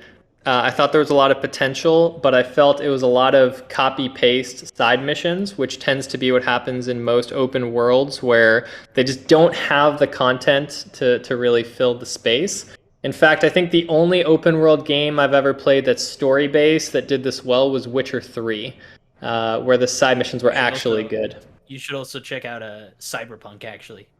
Oh, there were issues did they with fix the game, it? but Cyber, sort of, not really, kind of. It's glitchy, but no, they actually, that's another game that is open world that does an incredibly good job of actually filling the world with what feels like new content every time you do a mission or something. So same devs, right? CD Projekt Red, so that does make sense. they know what they're doing. Yeah, good team. And I was sad and to I'm see guessing- that launch failed because I was looking forward to it so much. But once all the negative reviews came in, I don't have enough time in this life to spend time on bad things. So I never touched it. I'll be honest. I personally, I played a lot of it. I didn't have almost any issues. I had very little issues with the game myself. So a lot of it is probably just internet complaining about stuff, and they fixed some of it. I had one major bug that was kind of a big deal, but outside of that, like, the game itself worked great. I didn't. I had very little issuing. So. Well, since Right we're on. talking Good to about know. open world that works, who here has played Elden Ring? I just finished 100%ing it. New game +7. Did everything in the game. Soloed Millennia. The works. Loved it. It's a fantastic. I've only gotten a few hours into it so far, and this is when I love it when devs control the fans in a fun way, and the fans not actually get mad, just laugh, as opposed to what some stuff happened with Halo Infinite, which we'll get into in a minute. But the first thing that I came across in the game, literally right at the beginning, is you come across a cliff, and it says, "Why don't you try jumping?" And so I said, "Okay." Sure. And it said, "You died," and I was like, "Huh, You maybe I did it bastards. wrong." So There's I no- tried it again. No. There's no elite down there to break your fall. Yeah. I was like, good on you, good on you. I had never played a Dark Souls game before, so I thought it was Oh fun. man. Oh, The yeah. boss encounters are fun because they're very, very difficult. Considering, again, I have no experience in their franchise, so it's new. But what I've noticed is that it's not unfair. It feels like it matches the world, and if you skill up, you learn how to do the battles, you can actually do it. It's not based on luck. It's not based on universe-breaking mechanics like we saw on Halo 2 bosses. Basically, it matches what they're supposed to be, and I thought that was really cool. So Matt, Yeah, if you want good combat systems, From Software has the best combat systems out there, hands down. And I will say, like, I personally, I liked the Halo open world. Again, Halo Infinite's open world. I think the best way to describe Halo Infinite's open world is I can't wait for Halo Infinite 2. Right? Is like you see that open world and you're like, this is good, but it's not quite right. It's like the next iteration of it, I think, is going to be incredible. Yeah. But you go from that, and then you go to Elden Ring, where you can basically see across the entire map. And, I mean, they do some funky graphic stuff, but then you look at the graphics of that, and you're like, wow, this is another level. Okay, Yeah. I don't know so much. But they did it right. This is the benefit of From Software has basically made the same game every single year. And I mean that in a good ways. They use the same engine, they just iterate on it, make it better, but they use the found a exact same system stuff that they've been using works, since and Dark instead Souls. of trying to burn it down and rebuild it like Halo seems to always do, they say, "Well, we see Halo's what been works, doing let's that do since Halo 1.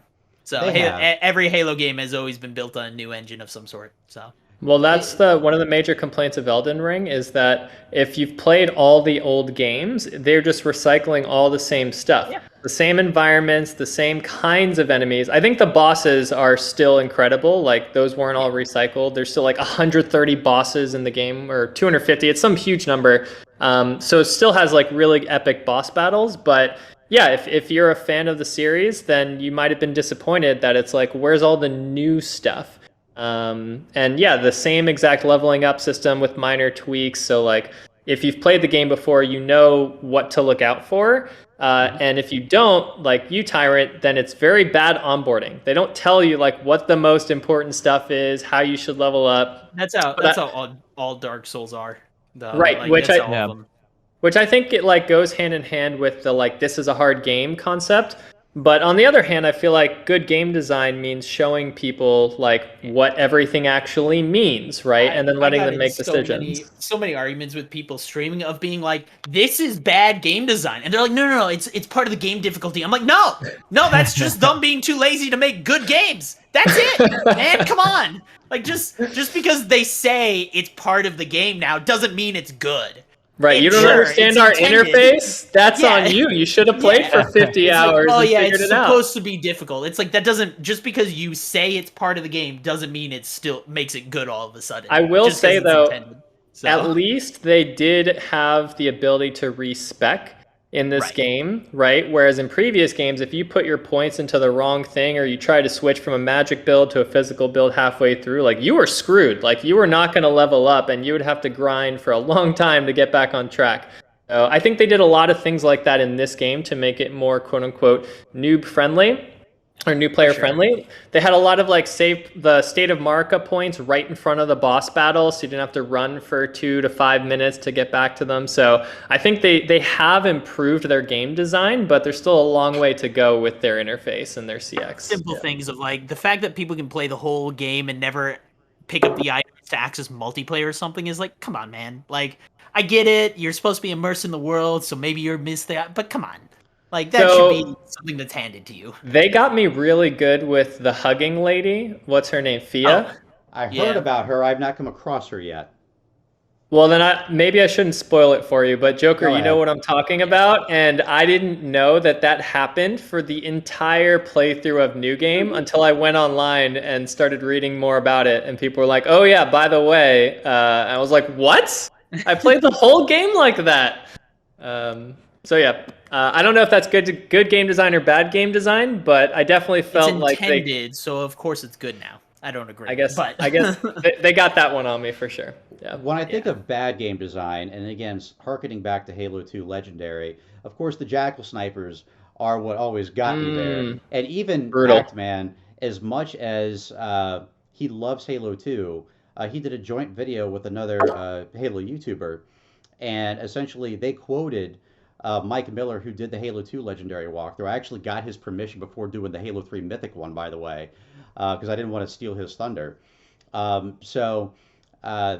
With Mike Miller basically wrote this nice editorial about Halo 2 Jackal Snipers within his walkthrough that's on halo.bungie.org. And in Actman's video, they quote that, and they stand by that, as I do too. They were just extremely overpowered, borderline magical, and they were so numerous, it was insane. And the funny thing is, and we're bringing this back to modern Halo, for a while they did that with Halo 5. Because I don't know if you remember this or not. They eventually, I guess they patched it. That's the only explanation I have. But I have a video on my channel. I've used this clip multiple times where I was playing, Blue Team on Legendary. I was in that room where you have to kill all the enemies. It's a huge room, and you can't progress until they're all dead, which I hate it when they do that. I call it stop zones, basically, in Halo. You can't progress until all the enemies are gone, and you have to activate a switch, and then you get on some platform. Yeah, right. You descend into the Banshee section. Yep. Right. And so there's 2 Jackal Snipers in there, and literally in my clip, I went up a ramp thinking they were all dead, and no, there was still one there, and he sniped me. And so the first thing I did, of course, was call for my backup.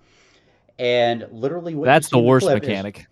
Is one by one, my teammates run up there, and they each get offed by the Jackal Sniper. Basically, the one Jackal Sniper took out Blue Team in its entirety. And I'm like, want to talk about hubris. That's that revive mechanic. That was straight up. They added that mechanic, thinking that it was going to help speedrunners, because they're like, "Oh, this will be good. That way, people don't have to restart checkpoints." Was the idea, and they're like, the hubris was they legitimately thought their AI was smart enough that they would be able to get to you anywhere quick enough, and I don't know who thought that, but man, no. Yeah. No, and think of it is, And that That Jackal was- sniper is now one of those 15 high value targets on Halo Infinite. Took out all of blue team. That I mean, was it my blew god. my mind. On that note, oh man, there's so many things I want to say. You all keep bringing up too many good points. My for brain it. is like trying to do 3 things at once. This is yeah, your homecoming, was, dude. I was disappointed that Halo 5 was not as good for speedrunners as Master Chief Collection was. Like, they did such a good job having the world, speedrun records there, and you could compare it to your friends and the leaderboards, and then they took all that away, and then, yeah, like, the unskippable cutscenes were a pain, everything They that you talked added, about. they added a lot of that stuff later on, though. Okay, so, that's good to hear. It's good, but most people play on the unpatched version anyways, because once they patched the game, it changed some stuff. So Right, and that brings up an Naturally. interesting point, which is, and I think, Tyrant, you want to get onto this eventually, right, is like the patches to the Halo Infinite campaign, because they've never really had significant campaign patches before this campaign, right? Never. It's the first. Yeah. This is the first time They they've had never. one. They had Halo 5 to make the game easier. They did, but And- they had one more in the Bungie era too.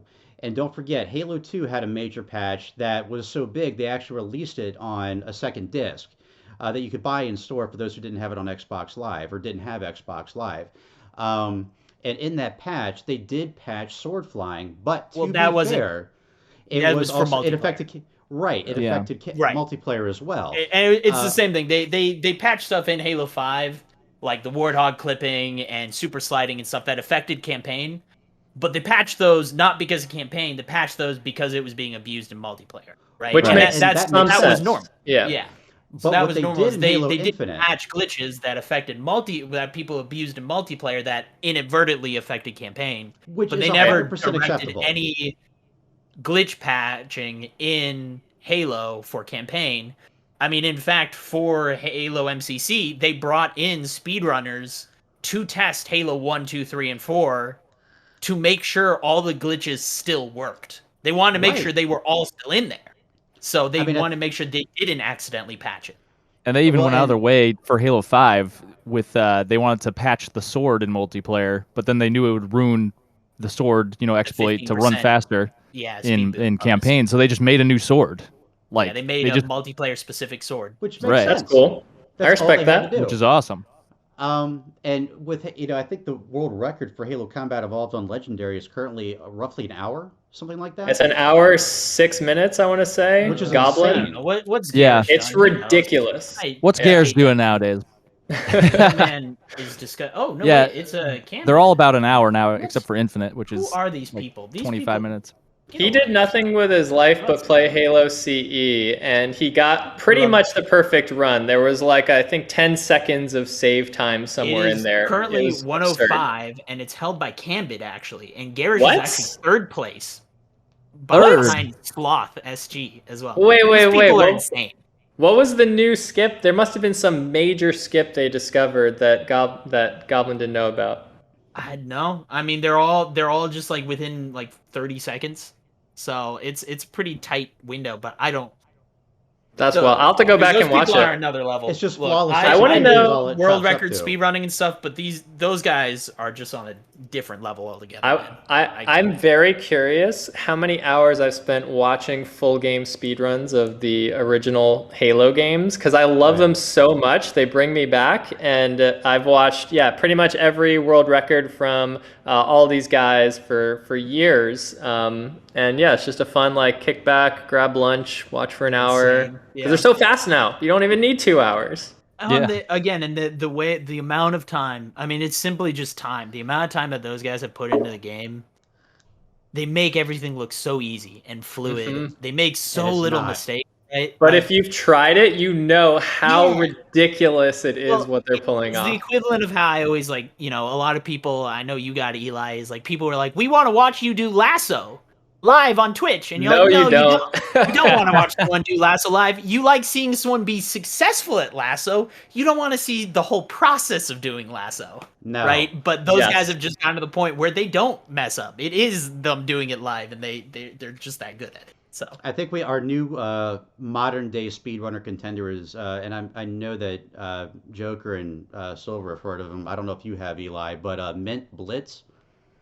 Oh, yeah, he's got some fun videos that pop up on my YouTube channel, and I'll watch them occasionally. Yeah. yeah, He just I mean, incredible. I've talked to him before. He really does. I mean, he just kind of sits there and he just tries out different stuff. You know, I mean, Yeah, he he mods does a the lot game of obviously, so trick he doesn't jumps and hit stuff like all that. timers and can launch himself and stuff like that. But the stuff he does, I mean, he spends 10+ hours on a single trick just to like line everything up, and yeah, he's really cool. I wish, honestly, I wish I thought of doing that stuff because that's stuff I would have really enjoyed doing myself. So He's definitely an incredible gamer, definitely, especially when it comes to campaign. I had never yeah, heard of him before Infinite, but I love watching his content. So if you're watching this, Mint, I don't know if he's heard of me or not, or any of us, to be honest with you, because I feel like he's sort of new to the scene, or at least in terms of he's been around for a while. recognition. Yeah. I hadn't heard of him. So until Infinite came out, and I just saw all these tricks he was doing, and I was like, that's incredible.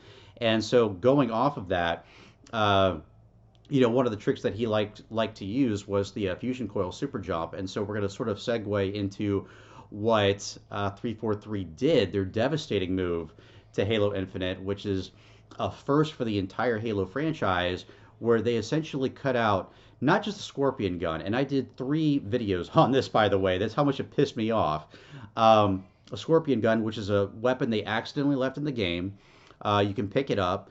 Essentially, it fires. For people who don't know what this is, it shoots tank gun shells, Scorpion gun shells, infinite number of them, mind you, from your feet. So you have to jump when you're using it. And the explosions don't actually hurt the player. So you can actually use it against enemies at point blank range. It has 0 impact on you at all. The only caveat here is I believe you cannot sprint with it. You can't. And crouch. You cannot crouch. And if Can't you drop drop it, can't drop it. if you Yeah, drop don't drop at it. if you drop it at any point, you cannot pick it back up, and it's only Also, available in that one mission. coupled with that fact that you can't drop it because you can't pick it back up, if you drop it, you want to revert to the last checkpoint to get it back. There's Because no if revert to you restart, checkpoint. is there not? Oh yeah, that's true. Good point. You have You're to just you screwed. just grenade yourself. That's the way. Yeah. Oh yeah, that's what you got to do. You kill yourself.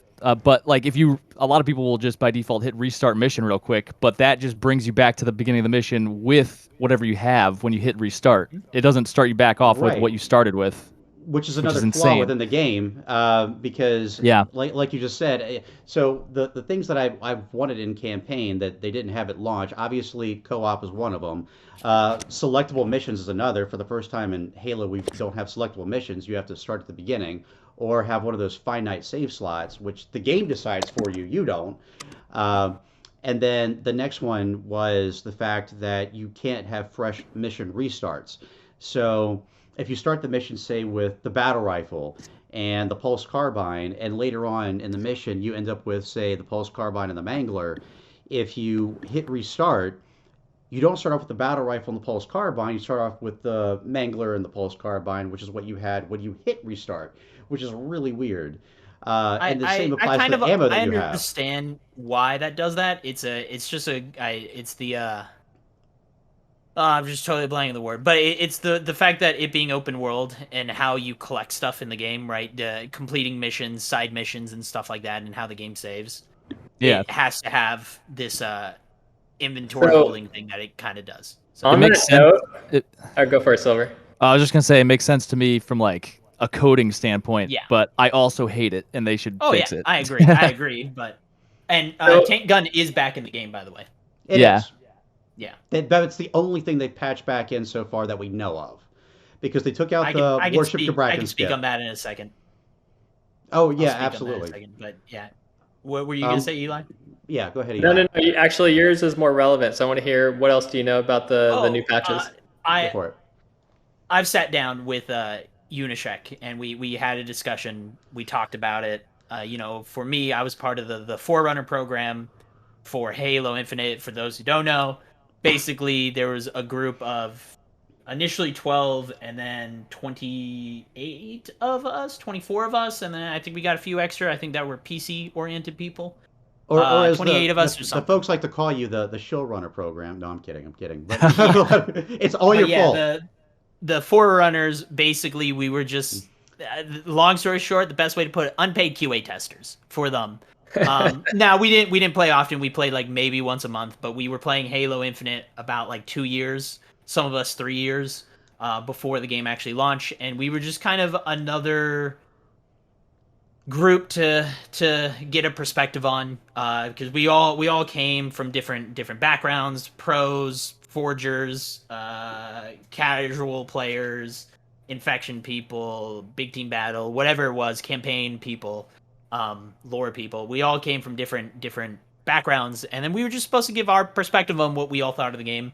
And they actually listened to a lot of the feedback we gave, and then some of the feedback we didn't give. And I can't be too specific on that because that's still under all NDA. But basically, I was brought in for the campaign, the speedrunning side of that community, the lasso people, all that was what I was brought in for. And so, yeah, when these patches happened, I could tell you, I spoke to three different 343 employees. A lot of them were not aware that all these were getting patched initially. And then once they did, they were like, oh no. And so I sat down with Uni and I talked to him about the patches and about getting them back in. And I gave, honestly, I talked to the other speedrunners and stuff like that, and I gave our kind of 2 cents. A long story short, I told them to focus more on co-op because we think that is a healthier thing for the game. We actually expected Fusion Coil launching and ground pounding to eventually get patched out of the game anyways, simply because it was Fusion Coil launching can be abused in multiplayer, and then ground pound clipping was happening to casual players. Like, there are people who are just playing the game regularly, non-speedrunners and just at normal everyday people, who are accidentally falling through the ground and then getting stuck, and then they have to either like restart mission, and it was causing casual players some harm. And that I understood because people could do it by accident, and so and that was detrimental. why we even at the speedrunners assumed that those might eventually get patched. So we understood that those got taken out.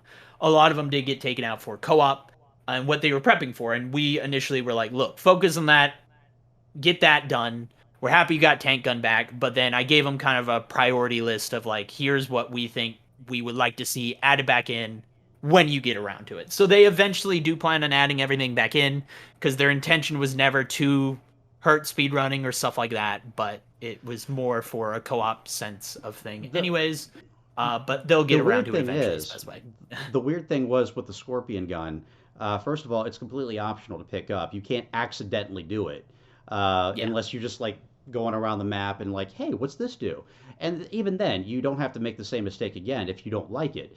But the thing of it was, and what got under my skin so much initially was Unishek's tweet. And again, I'm not hating on Unishek. I think he's a great guy. I love watching his streams. I think he's a valuable member to 343. I'm glad he's there. But his tweet literally was, make use of the tank gun while you can. Take that as you will. And then he had the emoji that was like, and I was like, oh, so you know people are going to be mad about this.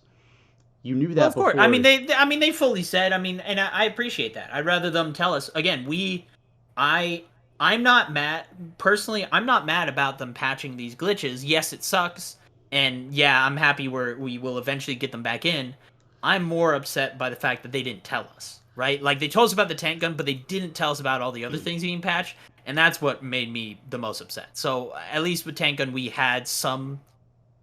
It was happening. It was one way or another. They weren't going to push the entire season back because they got rid of tank gun and people were upset about it, right? So that patch was going live one way or another, whether we wanted it or not. So I appreciate that he was going to let us know. And, they went and fixed it afterwards, which in reality, of course, we would like it to not happen at all, but it did. And so, but I'm happy they communicated with us. Did they communicate all of the other things they were removing in patch notes when the patch went live? No. Some, but not all. But not all.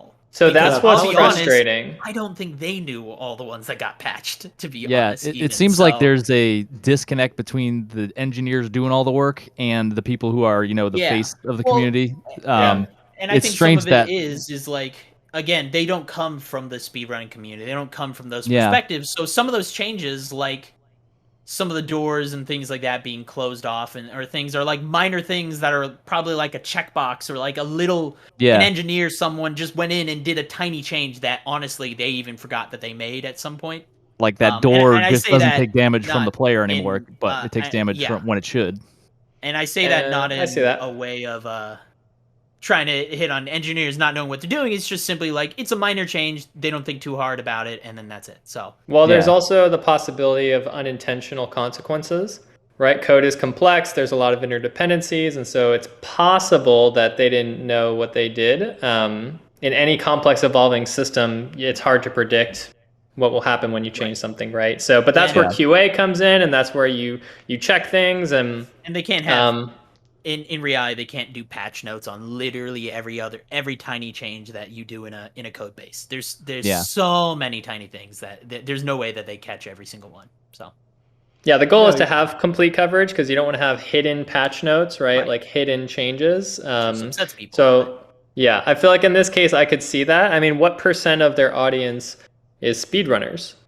0.00001%. So yeah, if you're like trying to, optimize the game for 99.9% of people, I could understand why, some of these things I'd overlooked. I think the key thing here is that they're actually taking the community feedback and addressing it, right, and responding to it. I think that's what shows that they weren't intending to cause harm, and maybe it was some unintentional changes, but it's a good sign that they're willing to listen and react. It is. Yeah, Patching definitely. the Scorpion gun back in is what I like to call a step in the right direction. And so, showing that they're at least listening to feedback, I feel like it is going in a better place as opposed to them saying, we saw that you enjoyed this, too bad, and just leaving it at that. So they are clearly listening to feedback, and I do appreciate that aspect of it, and hopefully they continue to do so. Going to what we were talking about earlier in terms of the open world, and it feeling a little bit off, I just want to touch on this for a moment. I do, on that note, see it getting better over time. They did say that Halo Infinite's on a 10-year plan. Whether or not they're going to stick with that, I don't know. That's quite a commitment. Destiny said the same thing. And, they made Destiny 2 4 years later. So yeah. And so that could be the case with Infinite. You never know. But I do see the potential, because they made it a semi-open world, for campaign DLC and expanding upon that world. I can't see a game surviving that long strictly on multiplayer alone. So my hope with that is that they are going to keep expanding on the world with DLC. They're going to add new storylines, add new places where you can go, and just continue to make that semi-open world more dynamic as time goes on. So even if it's not what we want it to be right now, I can see where it could become what we want to be later on, if that makes sense. Yeah, it's a big ring. They could unlock new parts of the ring forever, really. Yep, they can. True. 10,000 miles in diameter. Just let me fly across the islands. I'm so annoyed that there's soft kill and hard kill barriers. Like, why? This isn't an open world at all. This is a world cut up into sections that are kind of but not really linear. So if you're going to make an open world game, make it actually open world. Silver can actually help you with that, because there is a way to Not anymore, I can't. Oh, no. Okay, so there was a way where you could get to the other islands early on. So all that's gone now, but hopefully some of it will get back in. We'll see if it does. If not, again, as Is they there add still to the not campaign. There's the hole that you can get through? I actually don't know. I haven't checked. There's still one hole on the island that will at least give you access to the other island, which from there you can access everything. So because you can get a Banshee. You're talking about the one in the lower left corner, right? Maybe there's by the skull. There's a little hole in the wall by the skull that you can just break through. Is that still there or not? I'm not sure about that. I was just talking about you can't make yourself invincible anymore with the laser, right. so you can't just fly wherever you want. Right. Yeah, we haven't checked the glitch. I saw your video on that, where I don't think you actually did it in your video, Joker, but you had talked about it. So I don't know if that's there or not. I've never attempted it. My first goal was to do the legendary walkthrough, and after they announced the Scorpion gun being removed, I basically stopped for a moment. And then when they talked about it being added back in, I was like, all right, I'm gonna wait till y'all make up your mind before I start going, because I don't want to have to redo all these videos over again. I mean the lasso guides I have on YouTube actually are all without tank gun, and I do in that show how to get to the other islands early kind of thing. Even with I do show the invincibility glitch, but you can do it without it too. So. Oh, okay. Gotcha. I'll have to check that out. Silver, I just remembered something you said earlier about the Jackal, how it's like, now he's one of the 15 high-value targets, right? Because he killed all the blue team. I remember really enjoying the backstory of like all those high-value targets that you go after. Yeah, that was pretty cool, right? To get some perspective on like, the kings and queens of that their world. But I was disappointed that the Ungoi were super easy to kill.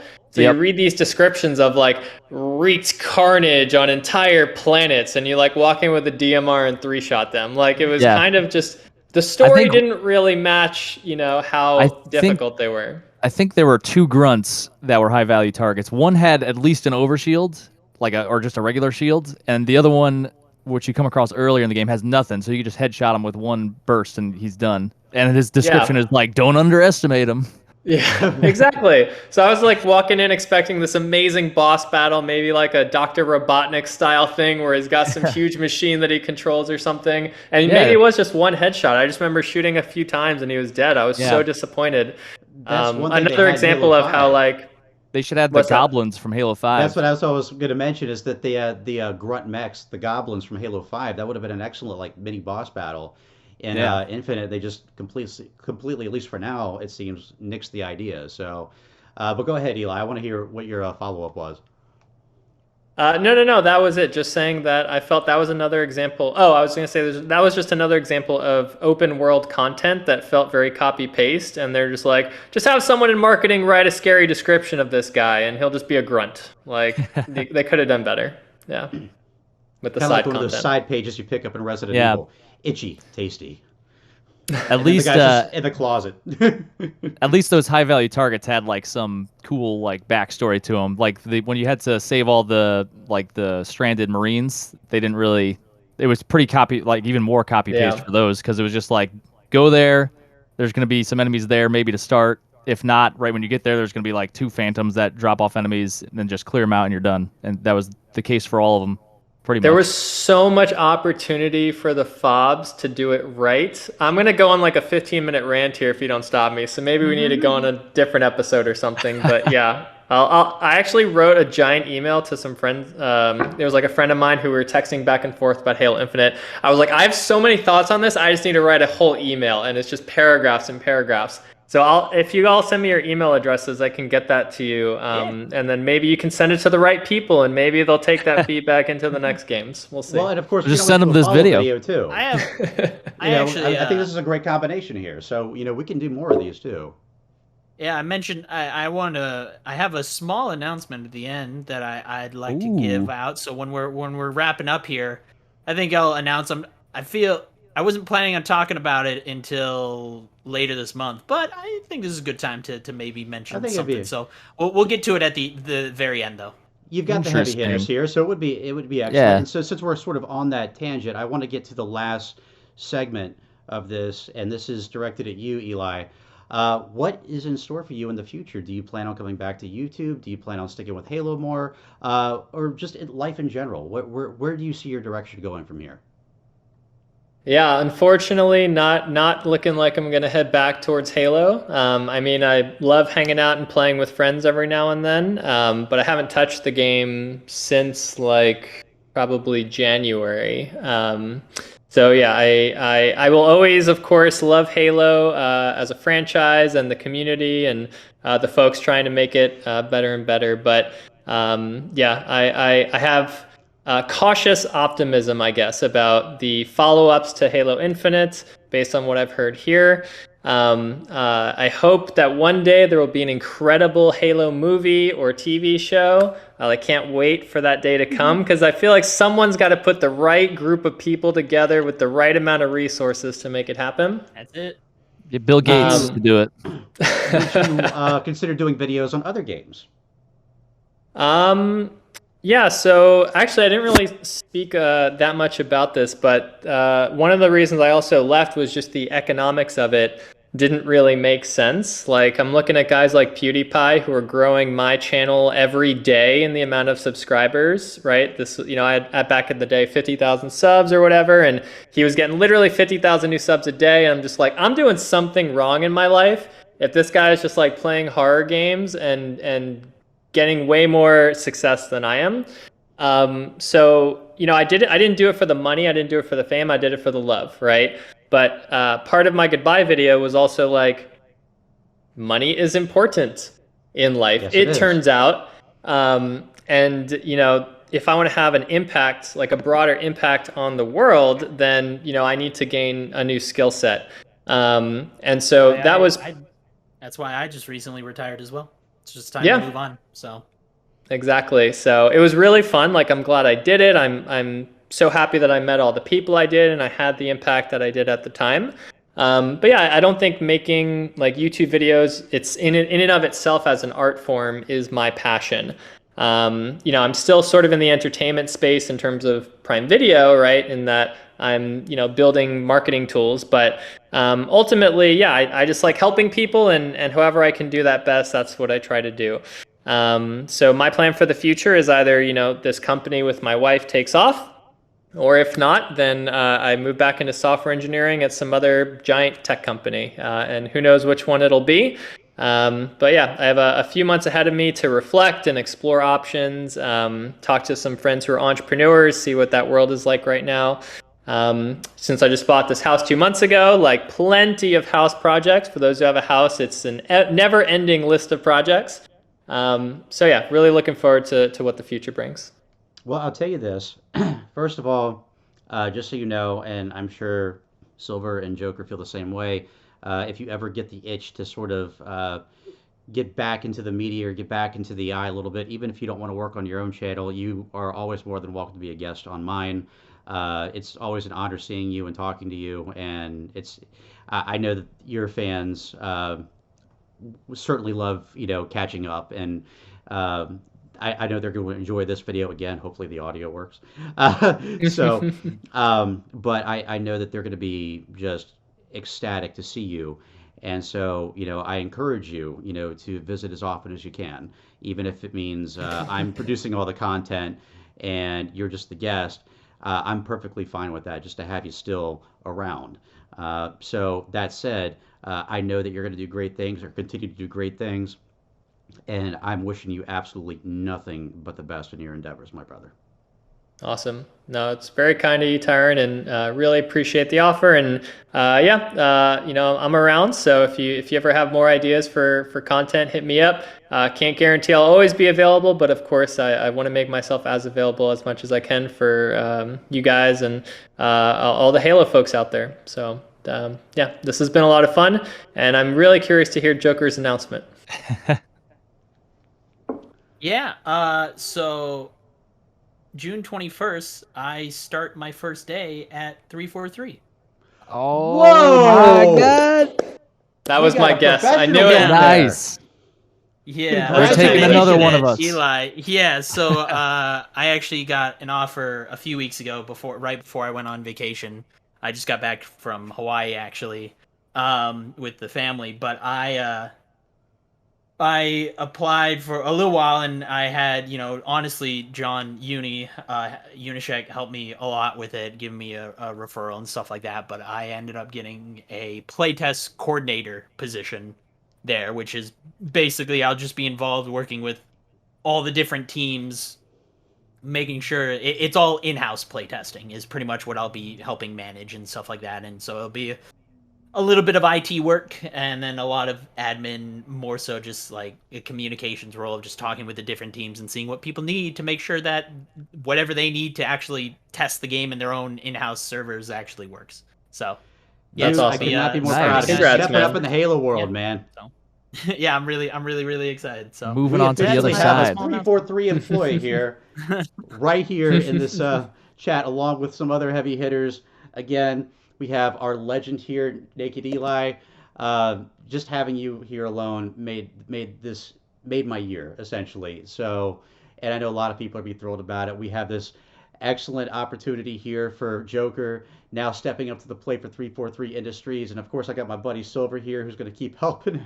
Basically, because I don't have as much time as I used to do guides, I rely on some of your stuff to help me. Like I'll look at your methods, and I used to do this back in Halo 4 too, where people would find things, and then I would find ways to uh, fine tune them further to make them more repeatable. Yeah, optimize them or fit it, Right. make it for your play style. I mean, that's what speedrunners do. Is we all have different lineups for launches and glitches and stuff like that. So like, do whatever works for you, right? So. But it's cool that we And got I mean, this all-star that's what I team did here. when those first speedruns were happening. The very first Halo speedrun, official Halo 4 speedrun, you know, the ones that were uploaded to once Halo runs actually became a website. It was a combination of all three of your guides and stuff like that. Like I used basically all your playthroughs to make the initial, like I just took bits and pieces of each of you and then just created one full guide. So I learned Halo 4 speedrunning by messaging Joker and saying, "Please help me. MCC is coming out in a month and I have no idea what I'm doing." Well, it's funny you bring up Halo 4 because so I don't know if you know this or not. I did make an announcement for it a while ago. Uh, but after I wrote my written walkthrough for Halo 5 Mythic on halo.bungie.org, that was actually my 10-year anniversary of writing those guides way back from when I started in Halo 3 in 2008. And so I announced that I was retiring from doing the written guides. That I would still go ahead and, you know, I'll do videos and stuff like that, but I didn't want to do any written guides. And so another member of the Mythic community, Eli, you may be familiar with him, and maybe you guys are too, because he was around back when you were part of our community too, and you were active. But essentially, his name is Old Nakey, and he's the oldest member, as far as I know, of the Halo community in general, or at the very least the Mythic community. He's in his 70s, and the guy is still kicking ass in Halo campaign. And essentially, he is taking over the written guides at this point. And I'm glad that we brought this up because essentially he came up with a method in Halo 4 for the last mission, Midnight. More specifically, the tower with the knights. The knights in that game were so damn overpowered. It's not even funny. And there were like 10 of them in that one tower. And so I think someone else found a way to grenade up to the level to sort of skip the ones that were before the upper level. Sorry. I blame this. Smoking is bad. This is vaping, but still. Anyway, so, and he had a method for dealing with the knights on that upper level. And I just kept dying every time. So essentially, like, there were like a couple of times I was able to make it work, but for the most part, I wasn't able to make it consistent. And so I switched things up a little bit by the order I was taking out the knights, and it worked perfectly at that point. So essentially, I took the method that he helped construct and then just fine-tuned it a little bit. And I feel like as both a Mythic community and a Lazo community and a speedrunning community, which we all fall under that category, that's what makes our guides great, is we can actually build off of each other. And rather it just YouTube's been an incredible resource for our communities in general, because it really is a very generous and sharing community that everyone is kind of work with. Everyone's willing to share, put out, and help each other just be better at Halo. It's really cool. It is. I know when I was starting my channel in 2014, the summer of, that was right before MCC was coming out. So my channel had just started, and I'm like, I'll just make, Halo achievement guides. Won't be that hard. Most of them are pretty doable. And then 400 achievements drop, and there's lasso included in there. And I'm like, I'm not good at lasso. So I had to quickly learn. So I know I was relying on a lot of your guides, Mythic, and some other ones out there back in the day. So, and yeah, it's just like what you said. Like we're all building off, stuff from people who came before us. So, and we're all always collaborating. So it's a really tight knit community, and no one person finds all these things on their own. No, and I think it's really cool because all four of us, I feel like, have very different play styles, and all of that comes in handy. Eli, you're a speedrunning phenomenon. I have never seen anyone do what you do, especially with Halo Reach. And I did borrow a lot of your tactics and sort of made a hybrid for my guides using some of yours and then incorporating my own into it. And now it's funny, seeing Joker and Silver here, I see sort of the next generation of this, even though Joker retired, but has a good reason behind it. Um, but now that I really don't have the time that I did back in the day to do these guides, whenever I need help and I get stuck on something, Silver, I turn to you and I look at the stuff that you did, and I'm like, yeah, I can work with that. And so I think it's cool that just how, as time has gone on, this whole thing has come full circle. So on that note, I know that it's starting to get late. You can probably see how dark it's getting here. But I want to take a moment to thank all three of you for coming here, especially Eli. Again, I consider this your homecoming video. You've been gone for over 6 years now. Again, I would highly encourage you to put your closing video back up there. I thought it was very well done. It's something I'd like to revisit at some point. I know a lot of your fans would too. But I really appreciate you taking the time out to do this. It means the world to me. I know it means the world to your fans as well. A lot of members of the Halo community are going to see this and just be so happy that they got a chance to catch up with their old favorite speedrunner. And Joker and Silver, I'm so happy that you joined as well. I think this made this the perfect group video. This was a lot of fun, and you are far too kind, Tyrant. But thanks so much for having me. And Silver, Joker, pleasure seeing you as always. And yeah, let's do this again sometime. Right back at you. All right, and so for you guys watching right now, I want to take the time out of your busy day, or I want to take. I don't usually do this live, which we're not live, but still. I want to thank you all so much for watching. If you like this video, consider subscribing. Obviously, subscribe to Joker and Silver's channels as well. I know Eli is no longer active, but his channel is still out there, so he has some great Give me more subs. Why not? Let's get to 100K, baby. Get that 100K. Who needs videos? But I do want to thank you all for taking the time out of your busy day to sit down and watch this video and watching us reconnect.